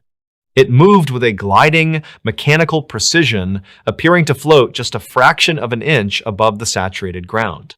The hiker held his breath, pressing his back flat against the rough stone wall beside the window. He realized with a cold certainty that whatever was out there was not fighting the severe storm, but completely ignoring it. 10 minutes passed in agonizing, suffocating suspense. The hiker crouched in the dark, having carefully reached over to switch off his lantern so he could not be easily seen from the outside. The only light remaining in the small room was the dying, pulsing glow of the embers in the hearth. He listened desperately for the sound of heavy boots on the stone step outside, or the metallic rattle of the iron latch on the door. There was only the deafening roar of the wind and the endless drumming of the rain.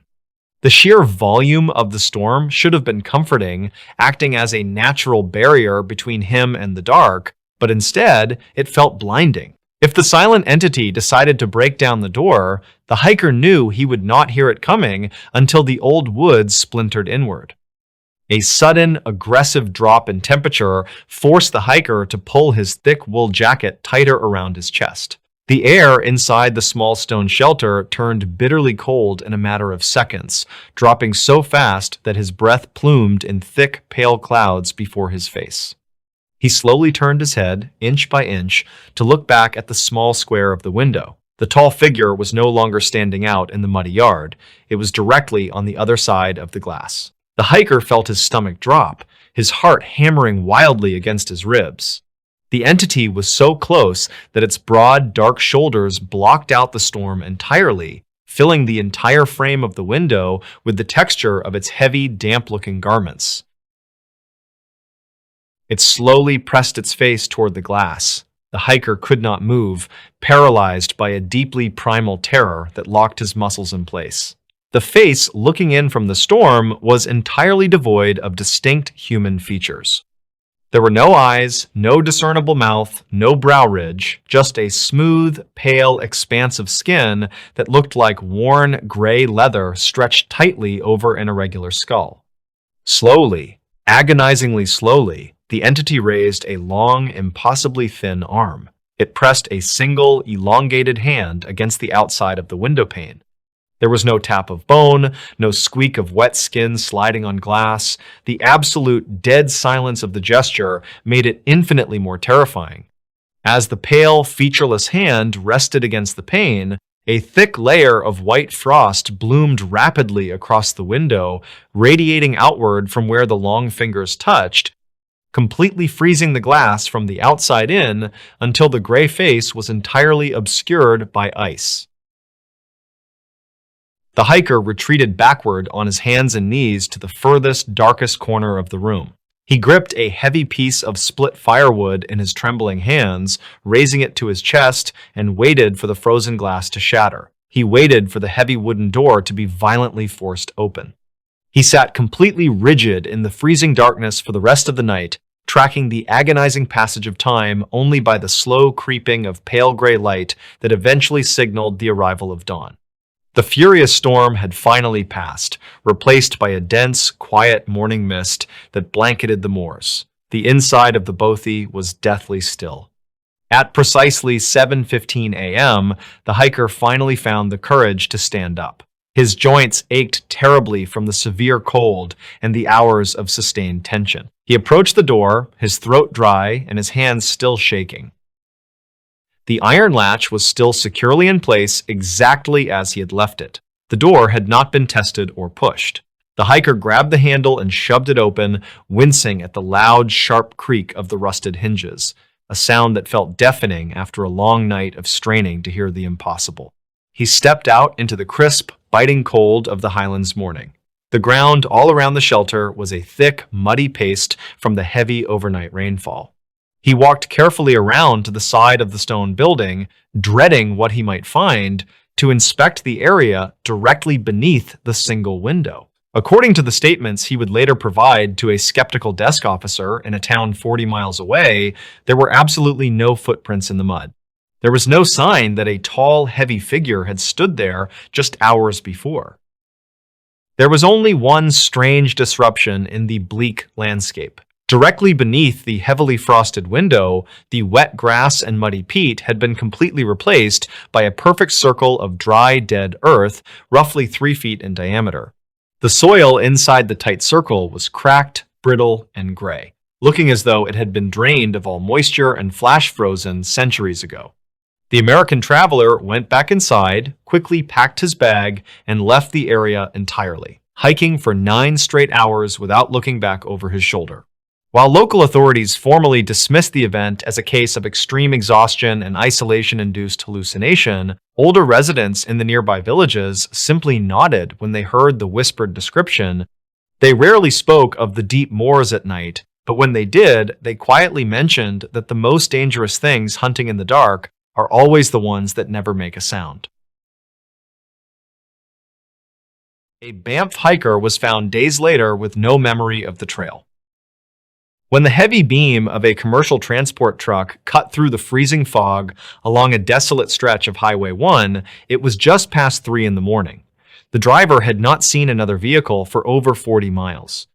The surrounding forests of the Canadian Rockies were swallowed by absolute pitch black, pressing in tightly against the narrow ribbon of asphalt.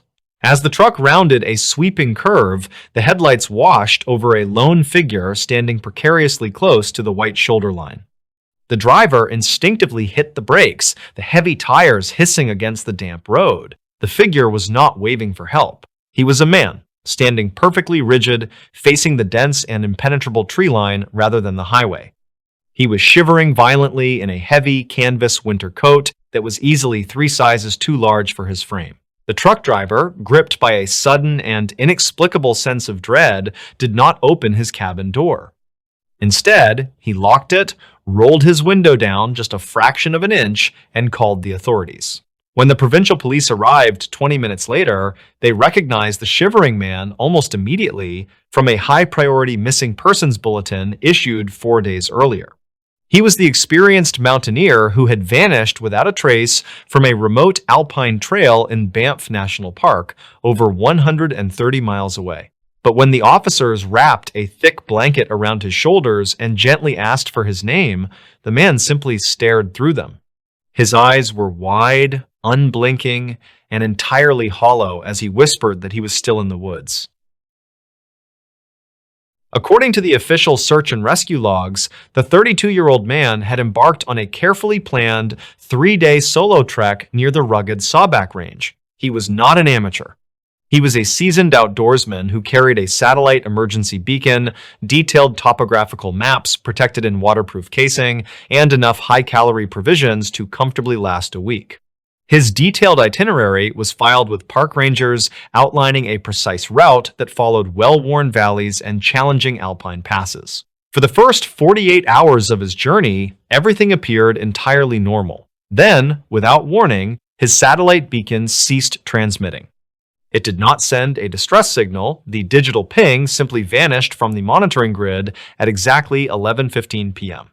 When a specialized search and rescue team finally reached his last known coordinates 2 days later, the scene they discovered left them deeply unsettled. His isolated camp was perfectly intact. His heavy, weatherproof tent was securely pitched beneath a canopy of old-growth pines.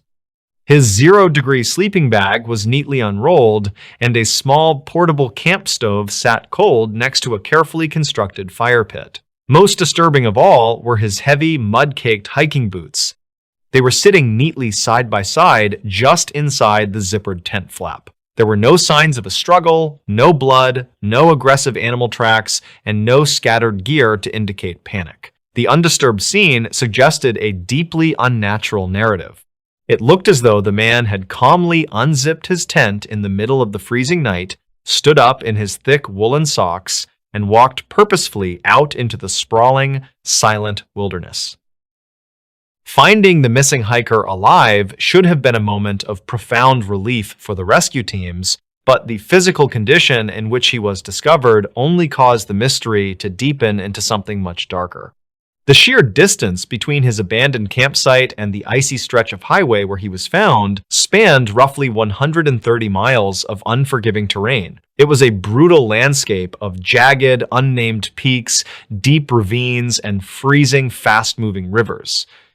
It was a journey that would have taken a fully equipped, highly trained expedition team over a week to traverse on foot. Yet, the man had seemingly covered that impossible distance in under 4 days. More baffling and deeply disturbing were the bottoms of his feet. Despite leaving his protective boots at the campsite, his bare soles were entirely pristine.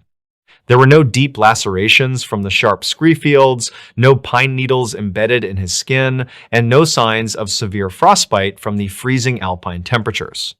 He had allegedly walked over 100 miles through the harsh Canadian wilderness without shoes, yet his feet looked as though he had been resting indoors. Furthermore, the oversized, stained winter coat he was found wearing bore a faded embroidered logo from a regional logging company. According to public records, that specific logging company had filed for bankruptcy and ceased all operations in 1998. The hiker possessed absolutely no memory of where he acquired the heavy coat, how he crossed the impassable mountain ranges, or why he had abandoned his own shelter. Medical professionals at the regional hospital noted that his physical vitals were bizarrely, almost impossibly stable. He was not suffering from severe dehydration, and his core body temperature and blood sugar levels were entirely within normal limits, heavily suggesting he had eaten and rested recently. But his mind was trapped behind a thick, impenetrable wall of fog. When attending physicians gently pushed him to recount any detail from the last 4 days, his resting heart rate would immediately spike to dangerous erratic levels. He would squeeze his eyes shut, dig his fingernails into the rigid plastic edges of his hospital bed, and describe an overwhelming sensation of heavy pressure, comparing it to the feeling of being trapped at the lightless bottom of a deep lake. He told attending psychiatrists that the last normal event he could vividly remember was sitting by his unlit campfire around 8 o'clock in the evening, listening to the bitter wind move through the high pine branches.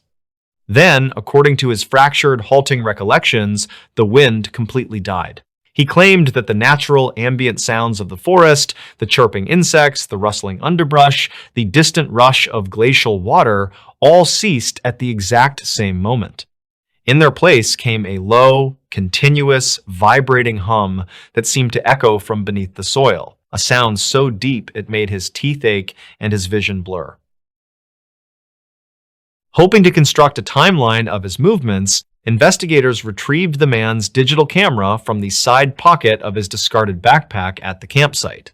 They transported the memory card to a lab, hoping the photographs might provide a rational explanation for his sudden disappearance. The first 30 pictures on the card were entirely unremarkable, showcasing sprawling, sunlit mountain vistas, gray rock faces, and clear blue skies typical of a Banff hiking trip. But the final series of images, captured on the night he vanished, defied any logical explanation. There were exactly 14 photographs taken in rapid, frantic succession at 2:14 in the morning. At first glance, the images were mostly pitch black, violently out of focus, and marred by strange, thick digital artifacts. But as photo analysts slowly adjusted the exposure and contrast levels in a darkened lab, vague, deeply unsettling shapes began to emerge from the digital noise. The massive pine trees in the background appeared heavily distorted, as if the thick wooden trunks were bending at impossible, unnatural angles toward the lens of the camera. In the final 3 photographs, the dense, suffocating canopy of pine needles overhead was faintly illuminated by an unnatural pale gray light that cast no shadows. The distinct, reflective outline of the hiker's tent was nowhere to be seen in any of the frames. Digital metadata extracted from the files indicated that these final photos were captured deep within a valley nearly 20 miles away from where the physical camera was actually found. The hiker remained in a secure psychiatric ward under close medical observation for over 2 weeks. During that extended period, his missing memories did not naturally return, but highly specific, disturbing behavioral tics began to surface. Night shift nurses reported in their charts that the man would wake from a dead sleep at exactly 2:14 in the morning every single night, without fail. He would immediately pull his knees tightly to his chest, press the palms of his hands fiercely over his ears, and stare blankly at the acoustic ceiling tiles. When a night orderly once cautiously approached and asked him what was wrong, the man did not look away from the ceiling. He merely whispered that the trees outside the window were too quiet and that the sky behind the clouds was the wrong color. During his daily therapy sessions, he claimed that during his lost days, he had walked through a sprawling, ancient forest where the shadows cast by the trees did not match the position of the sun. He spoke in a monotone voice about a hidden valley that did not exist on any topographical map, a place where the jagged rocks felt strangely warm to the bare touch, and the stagnant air smelled heavily of ozone and burning copper. He adamantly insisted that he had not walked the 130 miles to the highway. Instead, he claimed the dark woods had simply shifted and rotated around him, rearranging their geography in an endless maze until they finally spat him out onto the cold asphalt. The most deeply unsettling revelation came during a routine cognitive mapping test in his third week of observation. A specialist asked the man to draw a simple map of his planned route on a large sheet of paper, hoping the physical, repetitive act of tracing his steps might unlock a suppressed memory fragment. The hiker calmly took the black pen and began to sketch the Sawback Range with surprising, practiced accuracy. He drew the winding trail, the river crossings, and the exact location of his final campsite. But as his pen reached the perimeter of the camp, his hand began to tremble violently. He drew a tight, jagged, aggressive circle around the campsite. He pressed the ballpoint pen down so hard that the thick paper tore, furiously filling the circle with dense, chaotic scribbles of black ink until the pen ran dry. When the specialist carefully asked him what the dark void represented, the man stopped drawing entirely. His breathing grew terribly shallow. He looked up, his eyes hollow, exhausted, and filled with a profound terror, and stated softly that it was the place where the geography finally ran out. He told her that on that night, he had walked a few yards into the trees to investigate a strange, metallic sound, but when he turned around to go back to the safety of his tent, the trail was simply gone. It was not hidden by brush or darkness, it was completely erased from the earth. He said he kept walking in a straight line for what felt like years, but the massive tree trunks merely repeated themselves, forming an endless, looping corridor of identical bark and dead silence, trapped beneath a flat sky that held absolutely no stars. To this day, the bizarre case remains officially classified by the authorities as a severe incident of temporary dissociative amnesia, likely brought on by exposure to the elements or an acute psychological break. The investigative file was quietly closed, with officials concluding that the man must have somehow hitched a ride on a private logging road to cover the impossible physical distance, despite the glaring fact that no driver ever came forward and his feet bore no signs of travel. The hiker never returned to the Canadian Rockies. According to distant relatives, he relocated to a flat, arid desert region in the American Southwest, choosing a home miles away from any large trees or heavy foliage. But the veteran park rangers who patrol the deep, isolated valleys of Banff still whisper about the abandoned campsite near the Sawback Range. They say that on certain still, moonless nights, the natural, comforting sounds of the alpine woods simply drop away without warning, leaving behind a heavy, suffocating, and unnatural silence. And those who intimately know the persistent legend of the lost hiker know better than to step off the marked trail in the dark, driven by a quiet, lingering fear that the ancient trees might quietly close in behind them, leading them into a silent space where time, distance, and memory simply cease to exist. The case that was closed too quickly in Ohio. By the time the deputy reached the gravel pull-off above the creek, the flashlight beams were already moving over the reeds, and someone down in the dark was saying that the girl had been found on her back, not face down, and that her coat was folded beside her as if she had stopped there willingly. Before sunrise, that detail would begin to disappear. By noon, it would be gone from the official version entirely. The town sat low in the southern hills of Ohio, in that part of the state where the roads bent around old mines, churchyards, and patches of woods that never seemed to thin, even in winter. People there remembered sounds more than dates. A train at midnight, dogs barking toward the river, a screen door opening where no one should have been. The investigation began in one of those cold months when the fields turned colorless and every yard looked abandoned after dusk. She was in her early 20s, according to the reports that circulated first, and she had last been seen leaving a roadside place just outside town after the late shift. The usual pieces appeared quickly.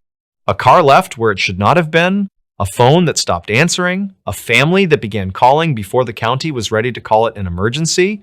Early newspaper accounts, the kind written fast and half from rumor, described a scene that did not match the conclusion that came later. One article mentioned marks on the slope above the creek, as if something heavy had been dragged through the frosted grass.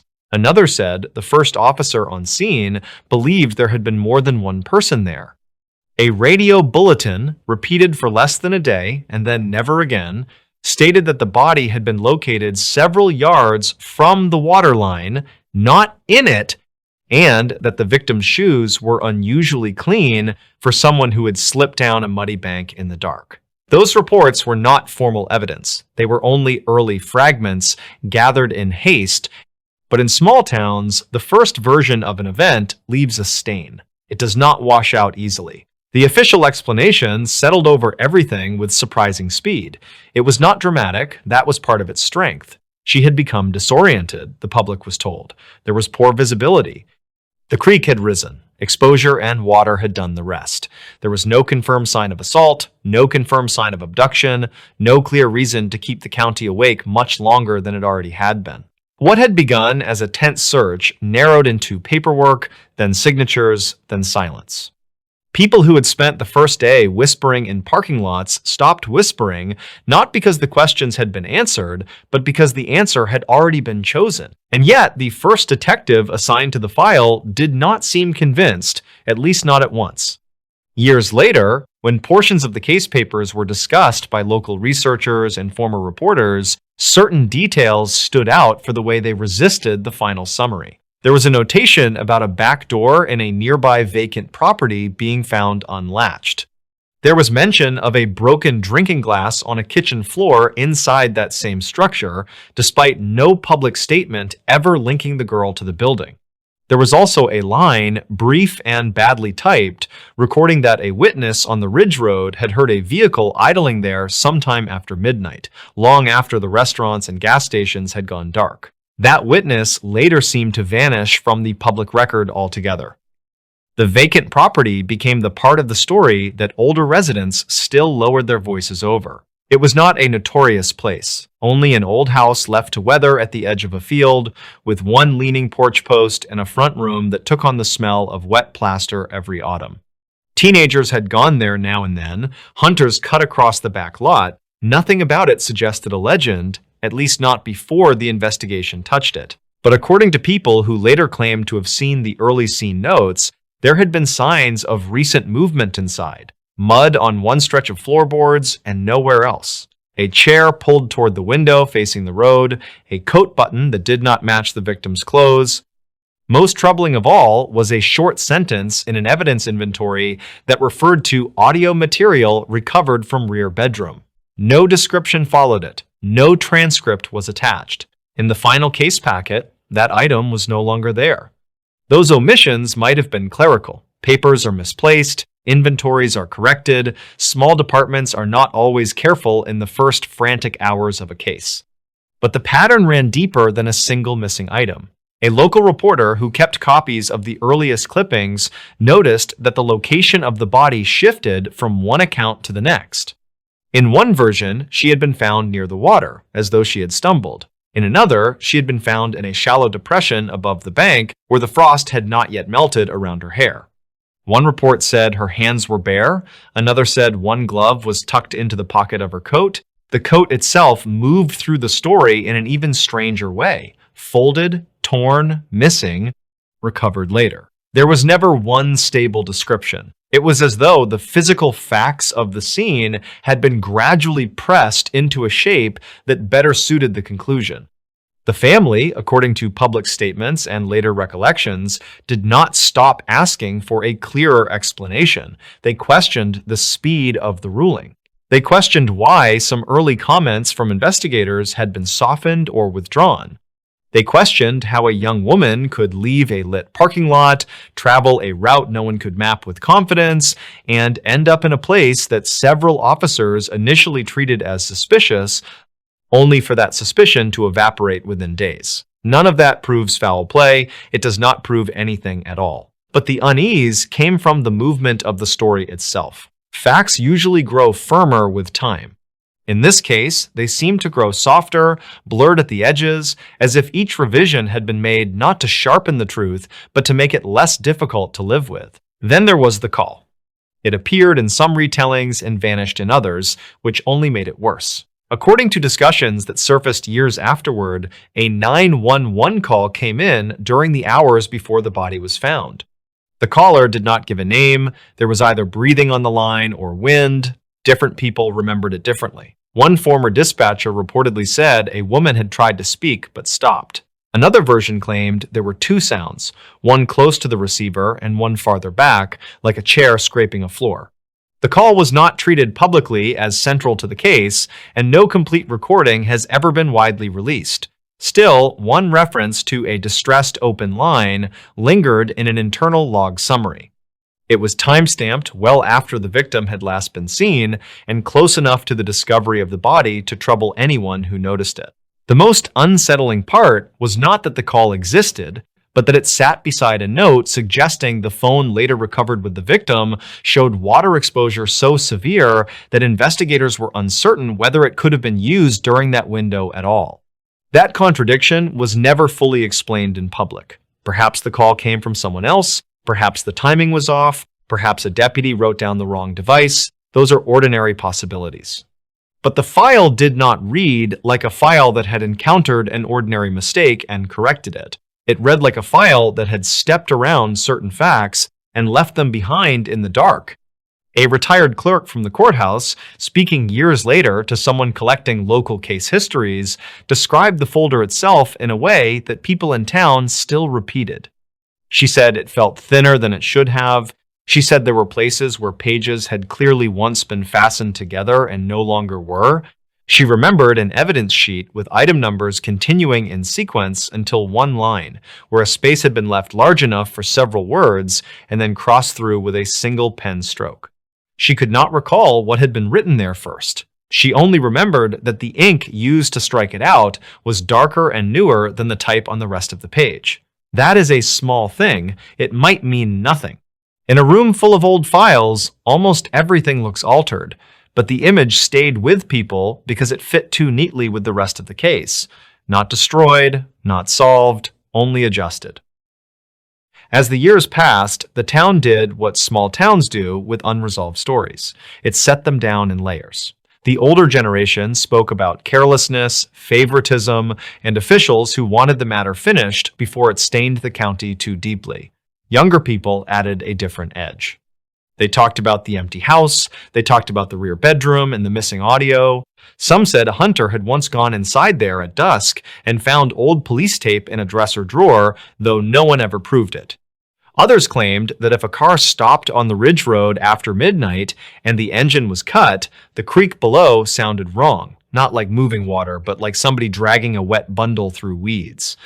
No one sensible called that evidence. It was only a rumor, the kind that grows where documents go silent. Still, there was one detail even the skeptics found difficult to shake.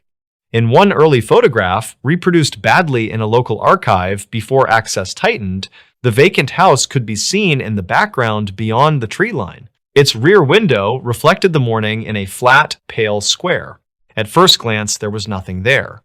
But a former reporter, looking closely years later, believed there was a shape at the glass. Not a face exactly, more like someone standing a step back from the window and watching the search below. The image quality was poor. It could have been curtain, glare, damage to the print.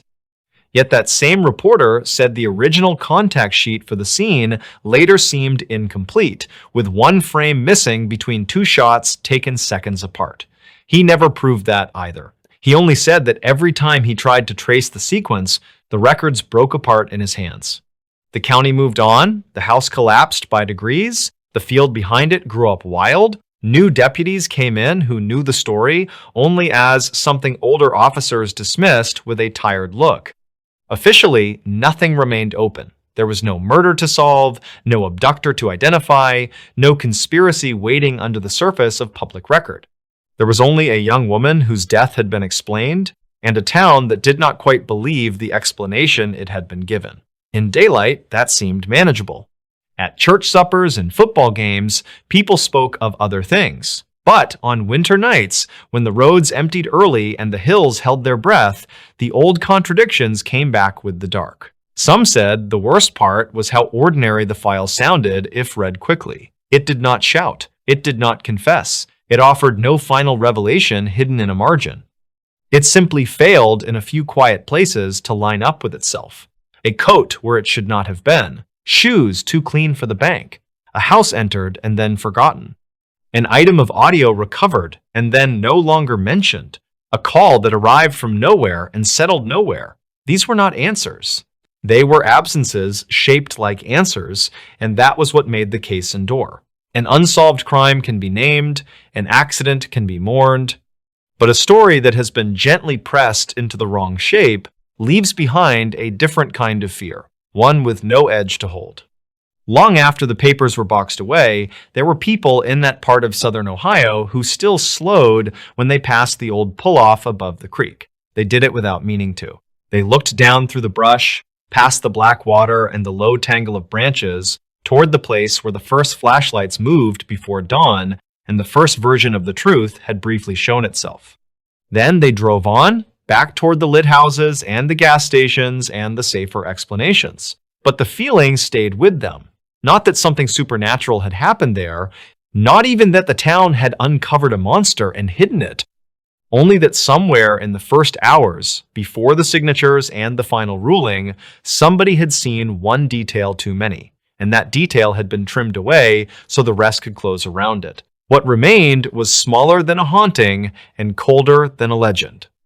It was the possibility that the most disturbing thing in the file had never been the death at all, but the care with which certain parts of it had been made to disappear. Something was always standing outside his door in Chicago. The first time the camera caught it, the hallway light outside his door had already gone dim, and the screen in the security office showed only a washed-out corridor with peeling paint, a crooked runner rug, and the narrow strip of shadow where apartment 12B began. Then something passed across the bottom of the frame. Not a person, not clearly, just a movement that bent the light for a second, as if someone tall had leaned close to the door and then withdrawn before the shape could fully form. By morning, the tenant had already filed another complaint. He had done that several times before. The management office kept them in a paper folder with the corners curling inward from use. Noise in the hallway after midnight, slow footsteps stopping outside his apartment. A soft knock with no one there when he looked through the peephole. Once, the written note said he had heard breathing. Not on the other side of the door exactly, but close enough to make the wood feel thin. The building manager had written the same answer more than once in the margin. No one observed, no evidence found.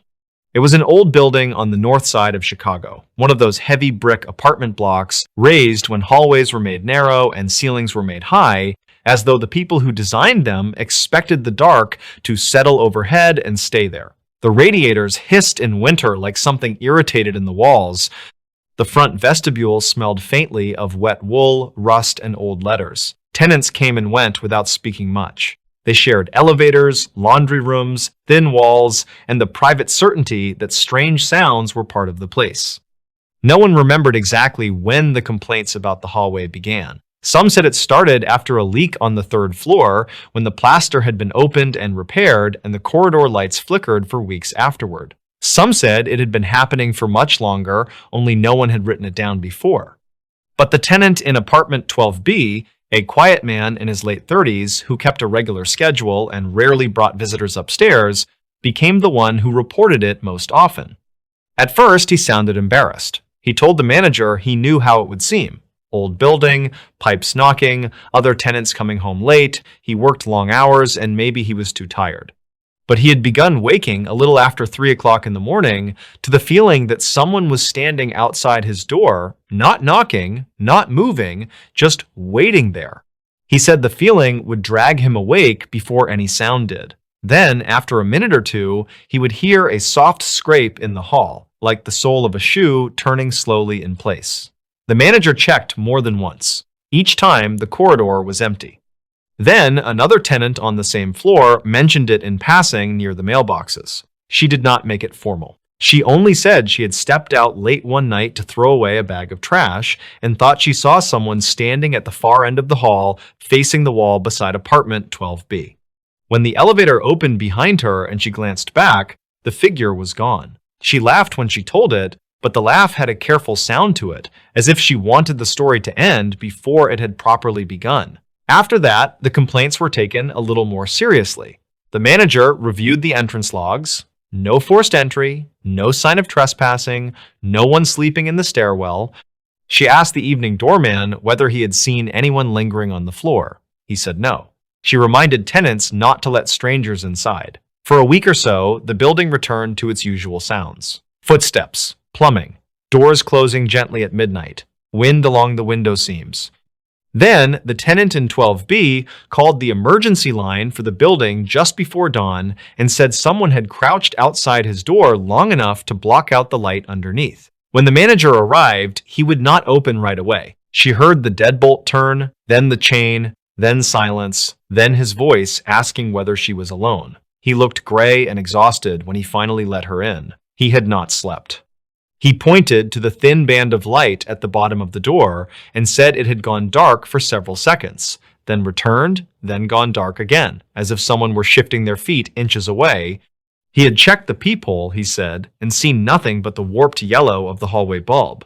Yet, while he stood there, a slow pressure came against the other side of the door. Not pounding, not enough to rattle the frame, just a steady, deliberate lean, the kind that made the metal chain give a little click against the wood. The manager found no one outside, but that morning she requested access to older security cameras stored in the basement office, including the one aimed at the far end of the 12th floor corridor. The camera had a poor angle. It could not see the full front of apartment 12B, only part of the hallway leading toward it and a wedge of wall opposite the door.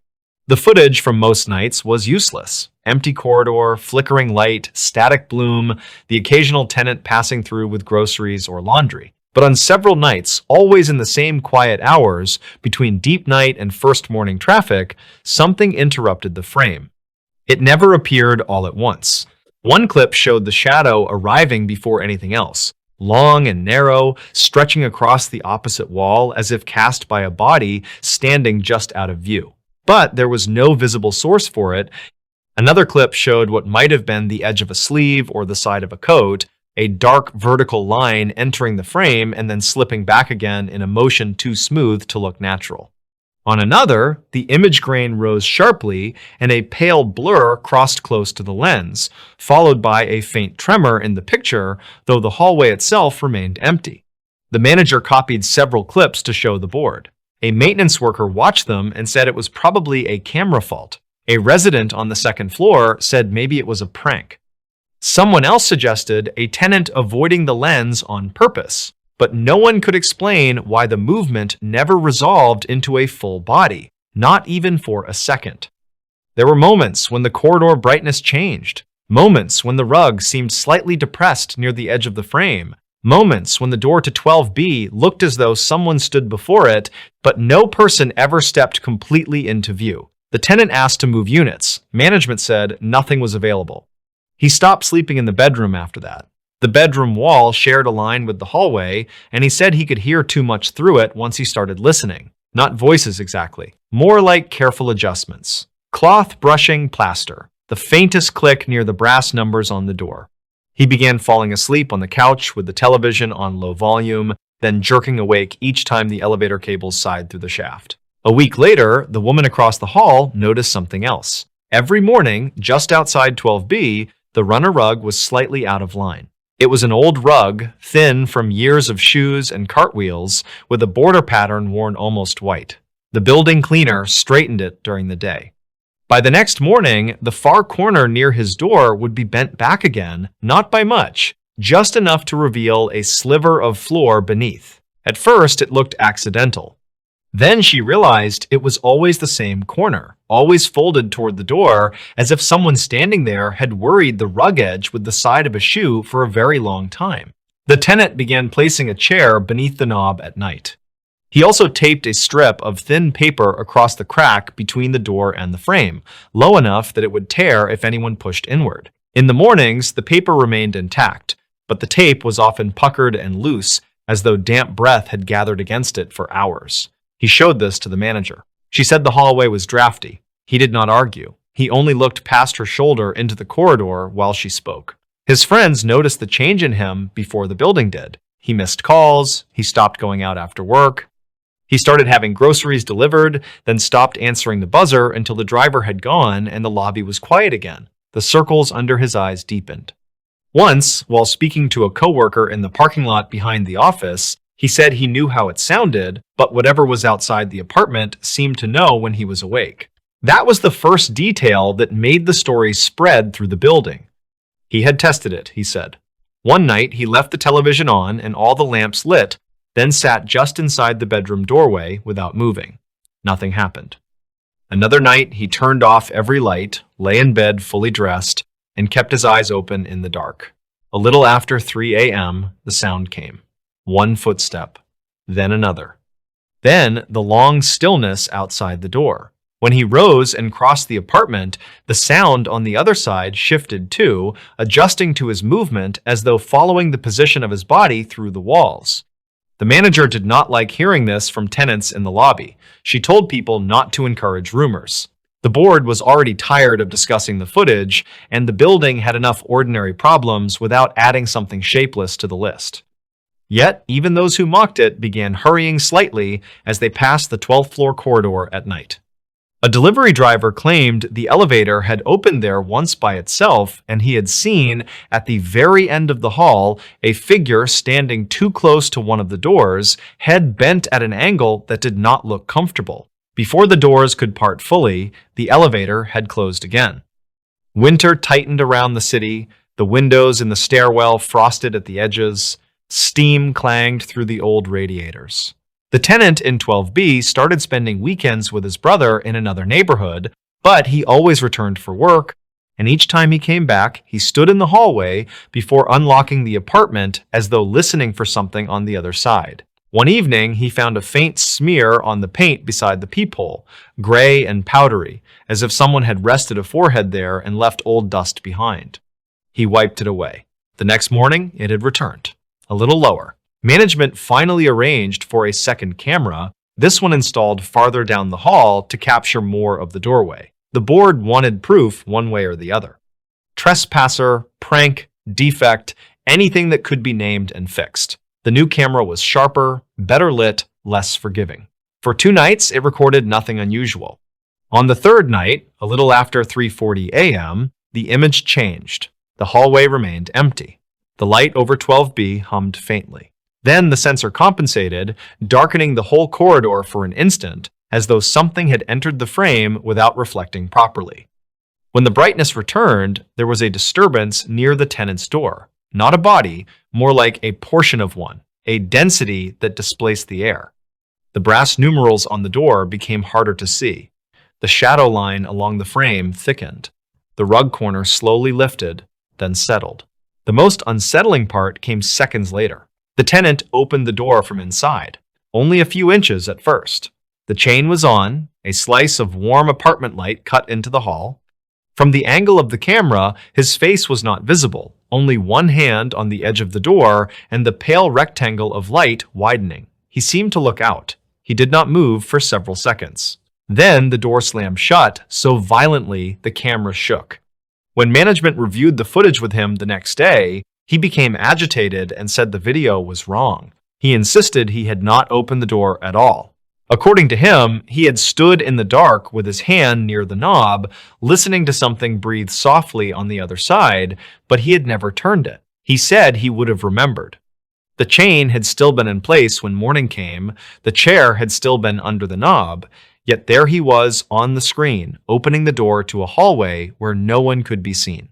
The board suggested stress, lack of sleep, a partial waking state. He stared at the paused image of his own hand in the doorway and said nothing. After that, he began covering the inside peephole with tape. He said he had started noticing movement in it before the sounds began, not outside the door, but inside the lens itself, like a blink where no eye should have been. When he removed the tape once to check, he found the outer glass fogged over from the hallway side. That should not have been possible in the dry winter air. He put the tape back and never took it off again. A few tenants moved out that season for unrelated reasons, but in the building's retelling, it all blurred together. A couple on the 10th floor left after a boiler issue. A graduate student on the 12th sublet her place after saying she was tired of the elevator stopping where she had not pressed it. Rumors stitched these things into one fabric. People began referring to the corridor outside 12B with a careful change of tone. The way neighbors sometimes speak around a subject they have already decided not to examine too closely. Then, the tenant vanished from the building for 3 nights in a row. Management assumed he had gone to his brother's place again. Packages accumulated in the lobby, his mailbox filled. On the 4th day, he reappeared looking calmer than anyone had seen him in weeks. He told the manager he had rented a hotel room downtown to sleep. He had spent 2 full nights there without interruption. No footsteps, no darkening under the door, no presence waiting in the hall. She asked why he had come back.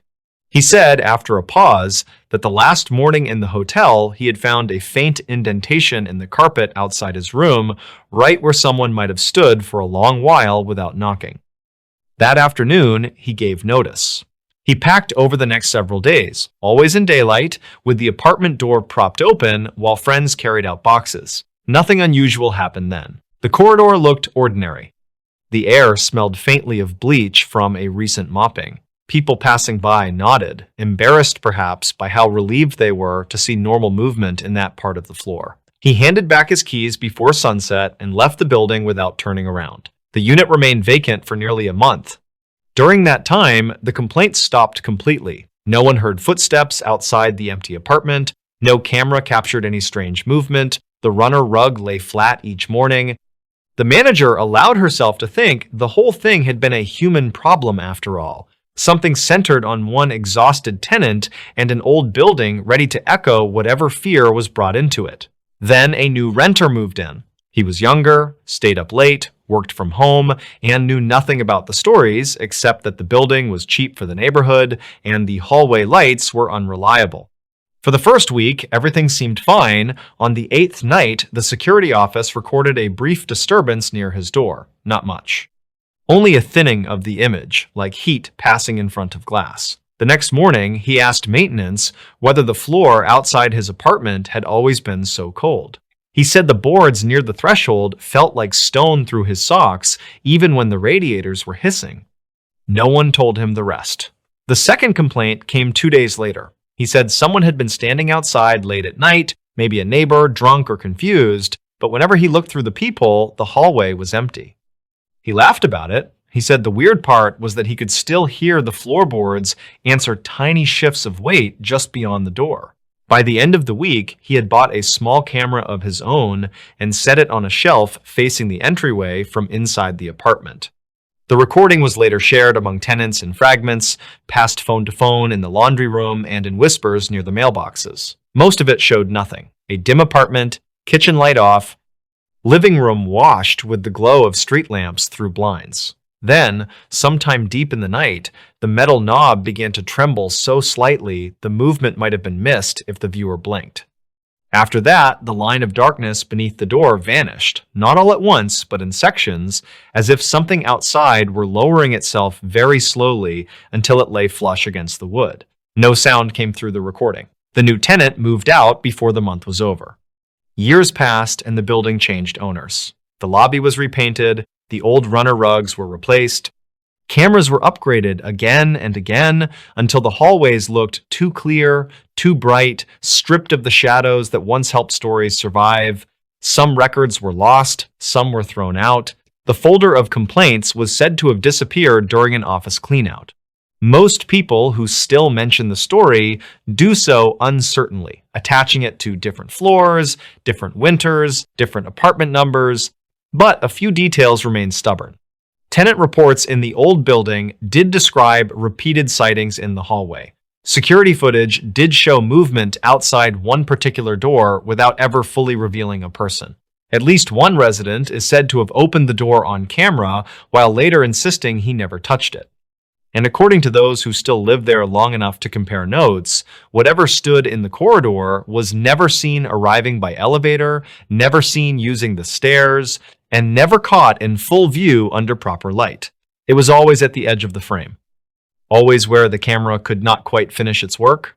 And in the oldest version of the story, the one repeated softly by a former tenant who claimed he heard it from the night doorman, there was one final detail that never made it into any complaint. On certain winter mornings, before the cleaners came through, the paint beside that door would carry a faint oval mark at the height of a human face, as though someone had been leaning there for hours in absolute stillness, listening to the breathing inside. When the building was renovated, that section of wall was sanded, primed, and painted over in a brighter color. New numbers went up, the old door was replaced. The hallway looked cleaner after that, more finished, less willing to hold a shadow. Even so, people in the neighborhood still tell a version of it when talk drifts toward old apartment buildings and the ways they keep things. They say the reports were probably misread. The footage was probably flawed. The tenant was probably overtired. The building was probably settling. Chicago has many old corridors, many old pipes, many doors thin enough to make anyone imagine a presence on the other side. Then someone usually mentions the camera problem. Not that it captured too little, but that it captured exactly as much as it was meant to. A hallway, a door, a light, a rug, an absence where no absence should have been. And if the story is told late enough, in a room where the windows shake softly with winter wind, someone will remember one more thing. After the first tenant left, according to those who claim to have seen the last copied footage before it vanished, the camera stayed on the empty hall for several minutes. Nothing moved. The light held steady. The corridor was blank. Then, very near the lens, a shape bent inward from above, as if something tall had been standing there the whole time, looking not at the door anymore, but directly into the camera, waiting for it to understand what it had missed.